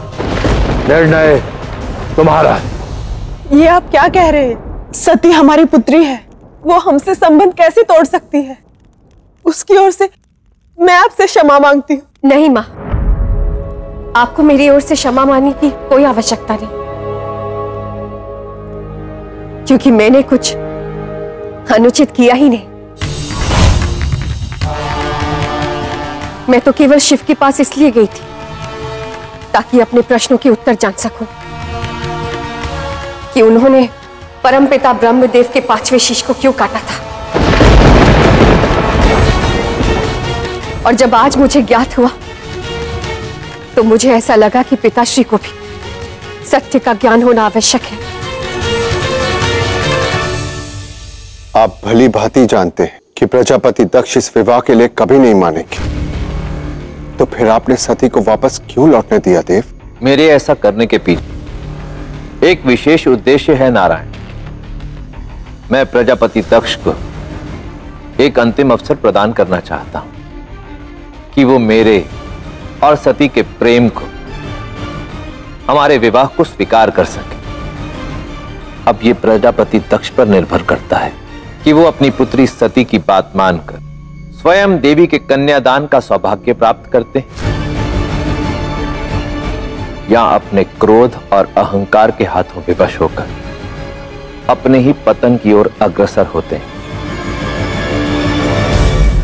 शिव ने शक्ति के अहंकार में आकर यह सब नहीं किया, बल्कि उन्होंने तो ब्रह्मदेव के विकार को हरा है। जिस अहंकार ने ब्रह्मदेव के 5वें शीश का स्वरूप लेकर उनके विकार को हरा था, शिव ने उसी का अंत किया है। और यदि शिव ऐसा नहीं करते तो ब्रह्मदेव सृष्टि की रचना कर ही नहीं पाते जहां आज हम वास करते हैं।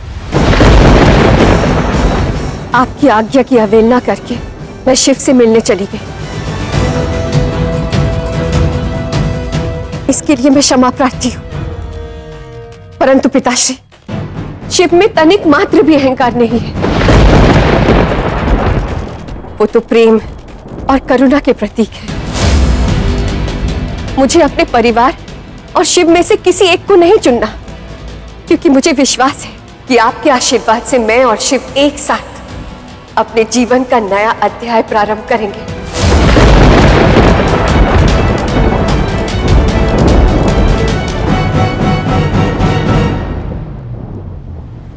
आने दो उसे।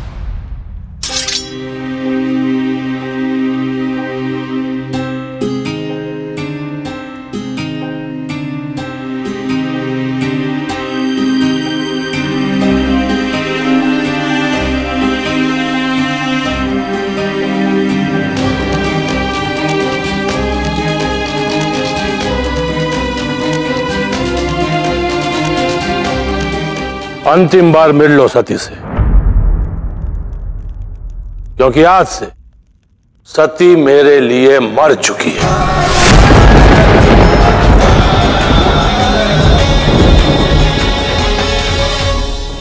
आपको शिव और सती से लड़ना है तो लड़िए, किंतु आपके इस व्यर्थ उद्देश्य के लिए मैं अपने प्राण दांव पर नहीं लगा सकता।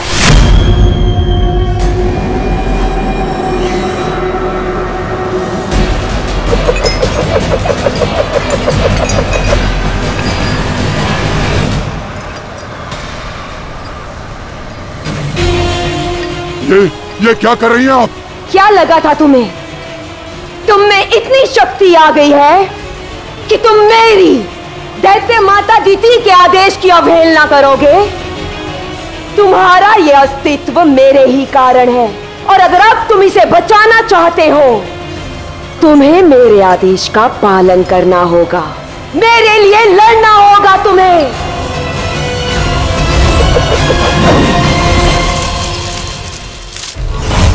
सती और शिव के पास आने के कारण एक साथ मैंने बहुत कुछ खो दिया है। पहले ब्रह्मलोक, फिर स्वर्गलोक, अब ये मेरा महाशक्तिशाली असुर वृत्रासुर ये भी खाली हाथ लौट आया। अब मेरी केवल एक ही अंतिम आशा है, और वो है ताड़कासुर। हाँ, अब वही है जो असुरों का खोया हुआ सम्मान पुनः दिला सकता है। ओम ब्रह्मदेवाय नमः। ओम ब्रह्मदेवाय नमः। ओम ब्रह्मदेवाय नमः।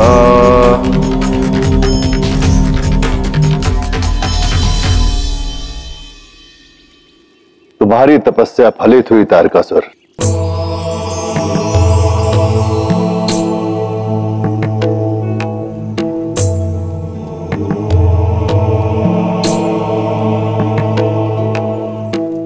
इस क्षण की प्रतीक्षा तो मुझे वर्षों से थी प्रभु। मुझे तो विश्वास ही नहीं हो रहा है कि अंततः मुझे आपके दर्शन हो रहे हैं। जो वरदान पाने के लिए तुमने इतना कठिन तप किया है, उस वरदान को सोच समझकर मांगना तारकासुर, अन्यथा इस वरदान से प्राप्त पुण्य भी तुम्हें तुम्हारे दुर्भाग्य से बचा नहीं पाएंगे। जब तुम्हारी ये तपस्या फलित होगी, तब तुम्हें ब्रह्मदेव से अमृतत्व का वरदान मांगना है, ताकि फिर वो वैरागी शिव भी तुम्हें मार ना सके। मुझे पता है ब्रह्मदेव कि मुझे वरदान में आपसे क्या मांगना है। वो कपाली शिव तुम्हें अपनी बातों से भ्रमित कर सकता है, किंतु मुझे नहीं। मैं शिव को, उसकी सत्यता को भली भांति जानता हूं, और उसके प्रति मेरे विचार बदलने वाले नहीं हैं। आर्य, सती के पक्ष में मैं एक शब्द भी नहीं सुनना चाहता। सती के लिए मुझे जो निर्णय लेना था, मैं ले चुका हूं।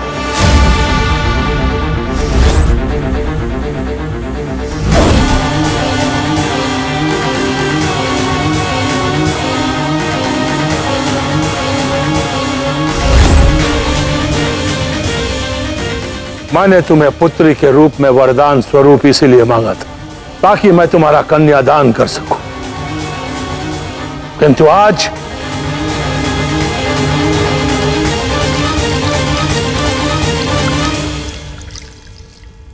इस अग्नि के समक्ष मैं तुम्हारे नाम का तर्पण करता हूं।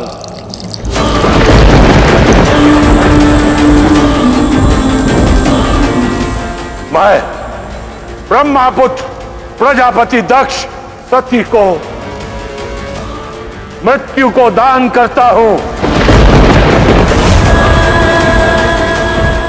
मैं प्रजापति दक्ष अपनी पुत्री सती को काल को दान करता हूं।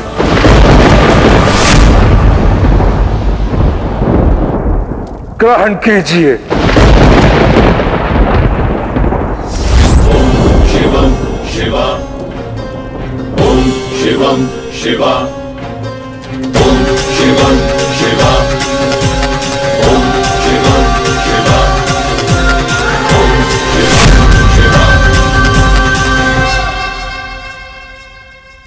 तुम मेरे घर बिना मेरी अनुमति के आने का साहस कैसे हुआ? मैं यह स्वयं अपनी इच्छा से प्रकट नहीं हुआ प्रजापति दक्ष। अभी कुछ क्षण पूर्व आप ही ने तो मेरा आह्वान किया जब आपने अपनी पुत्री सती को काल को दान कर दिया। इसलिए महाकाल शिव आपकी पुत्री को लेने आया है।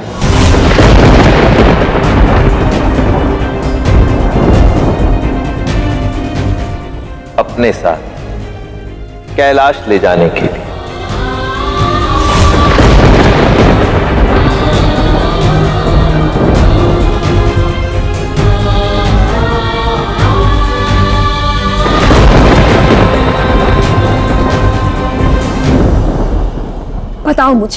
बताओ मुझे ब्रह्मदेव से तुमने वरदान में क्या मांगा? क्योंकि मैंने जो खोया है उसे पुनः प्राप्त करने की मेरी एक ही आशा है और वो तुम। बताओ, शीघ्र बताओ मुझे। मैंने ब्रह्मदेव से उच्चतम वर मांगा है माता। मुझे वरदान दीजिए ब्रह्मदेव कि इस पूर्ण ब्रह्मांड में मेरा वध केवल वही कर पाएगा जो एक शिवांश होगा। तथास्तु। ब्रह्मदेव तो जानते ही नहीं कि अनजाने में अमृतत्व दे दिया उन्होंने मुझे। उस वैरागी शिव ने तो संसार ही त्याग दिया है। अब जब उसका विवाह होगा ही नहीं तो शिवांश का अस्तित्व कहां से होगा माता? अर्थात अब मैं अमर हूं।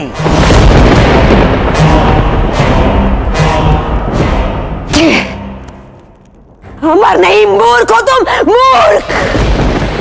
अरे ब्रह्मदेव से कोई अस्त्र शस्त्र मांगते, कोई कवच मांगते, कोई ऐसा वरदान मांगते जिससे हम वो पुनः जीत सकते थे जो उन देवताओं ने हमसे छीना है। लेकिन तुम ऐसा वरदान मांग के आए हो जिसका कोई औचित्य ही नहीं है। क्योंकि वो शिव अब वैरागी नहीं रहा। सती के साथ गृहस्थ होने वाला है वो। उन दोनों के विवाह के प्रबंध चल रहे हैं।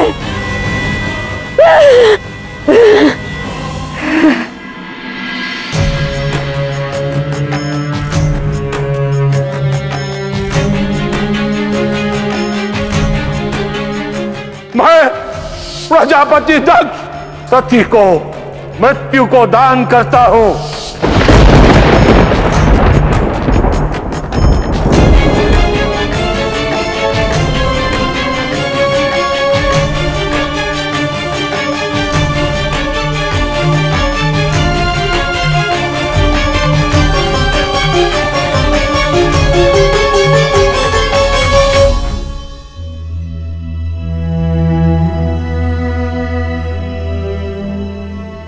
जानते थे, आज मुझे ऐसा लग रहा था जैसे आज का सूर्योदय मेरे जीवन का सबसे आनंदमय सूर्योदय होगा, जहां मेरे माता पिता के आशीर्वाद के साथ उस व्यक्ति के भी संबंध का साथ होगा जिससे मैंने प्रेम किया। परंतु विडंबना देखिए, पति का हाथ पकड़ा तो माता पिता के आशीष का साथ छूट गया।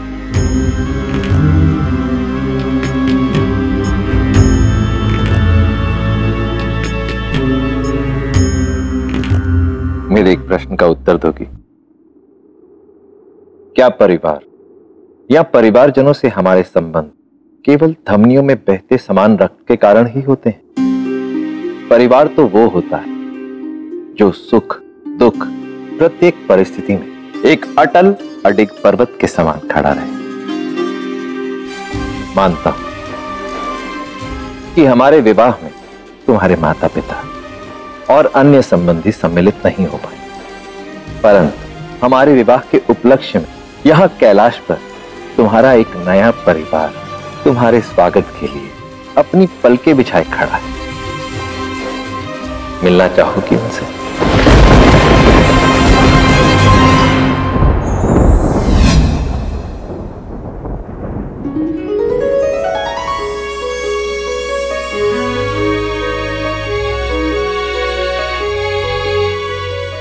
विवाह में तुम्हारा श्रृंगार स्वयं देवी लक्ष्मी करेंगी, और इतना ही नहीं, कैलाश पर इस विवाह में सम्मिलित होने के लिए आने वाले सभी अतिथियों का स्वागत स्वयं देवी सरस्वती करेंगी।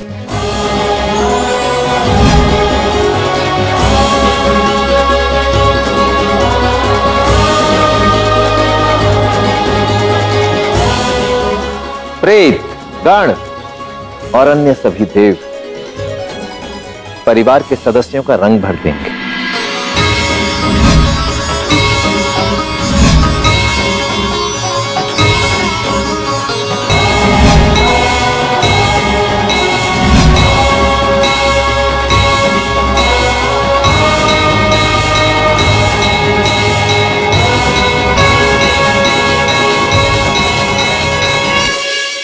इस सृष्टि का संचालक होने के नाते मैं इस सृष्टि के सभी कार्य को वहन करना जानता हूं, किंतु एक कार्य करने के लिए मैं अधिक आतुर हूं और उसके लिए मुझे आपकी अनुमति की आवश्यकता है।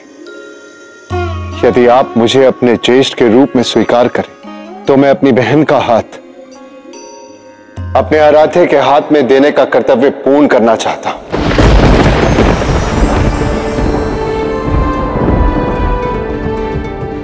मुझे यह सौभाग्य प्रदान करें।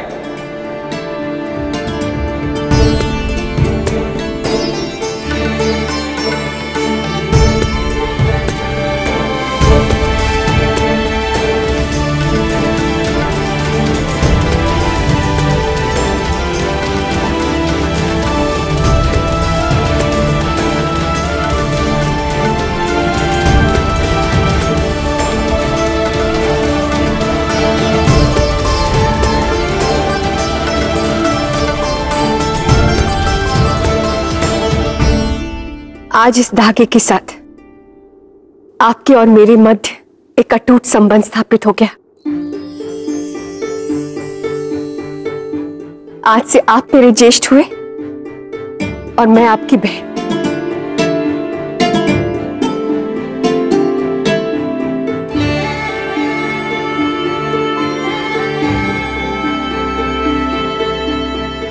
आप सही कहते थे देव कि परिवार केवल रक्त संबंध से नहीं बनता। अपने इस नए जीवन को आरंभ करने के लिए मैं अपने इस नए परिवार के आशीष की अभिलाषी हूं और आशा करती हूं कि आप सबके सहयोग और आशीर्वाद से हम दोनों का नया जीवन मंगलमय हो। देख क्या रहे ज्येष्ठ, कीजिए शंखनाद अपनी बहन के विवाह का।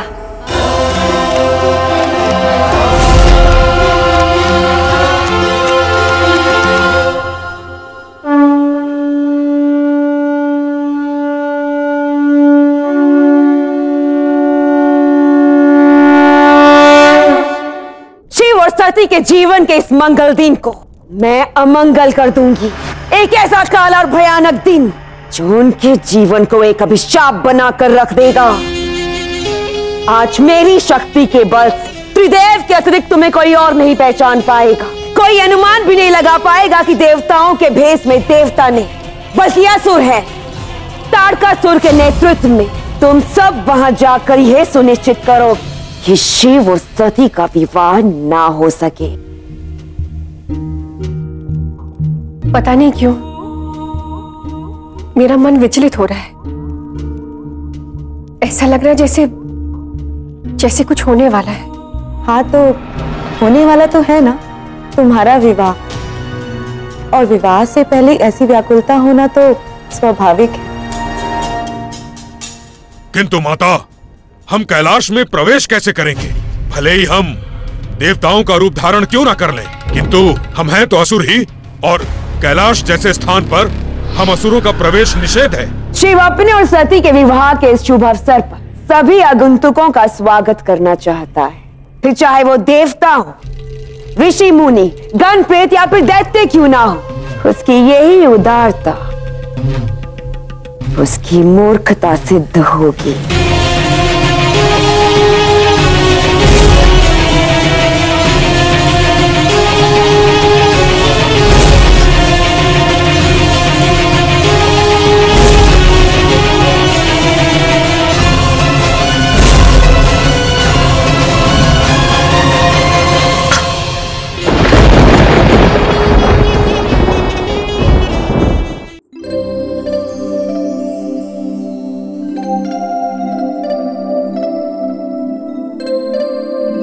मैं इस विवाह की अग्नि को भंग करता हूं। तुम लोग जाकर उस सती का हरण कर लाओ।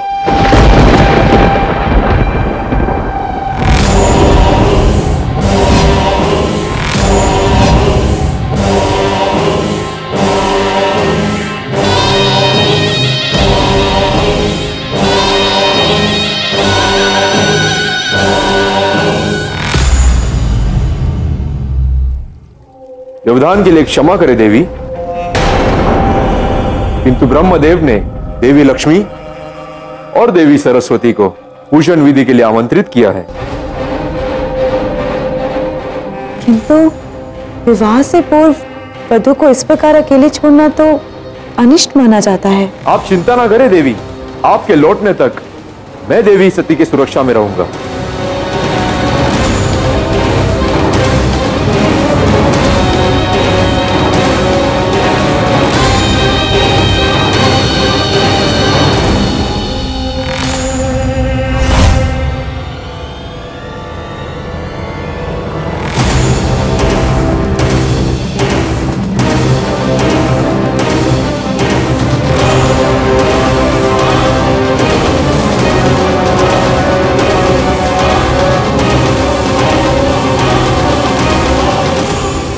मेरा असुर रक्त जब इस अग्नि से मिलेगा तो ये अग्नि अपवित्र हो जाएगी।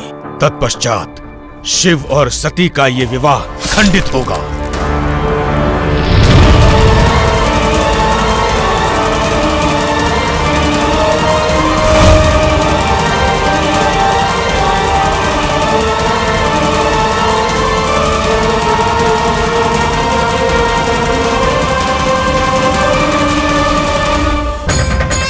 तुम आखिरी बार इस स्थान को देख लो, क्योंकि तुम दोबारा कैलाश पर्वत पे नहीं आ पाओगी। चिंता ना करें, पाताल में भी हम एक राजकुमारी की भांति ही तुम्हारी देखरेख करेंगे, किंतु वहां तुम्हें तुम्हारे प्यारे शिव नहीं मिलेंगे।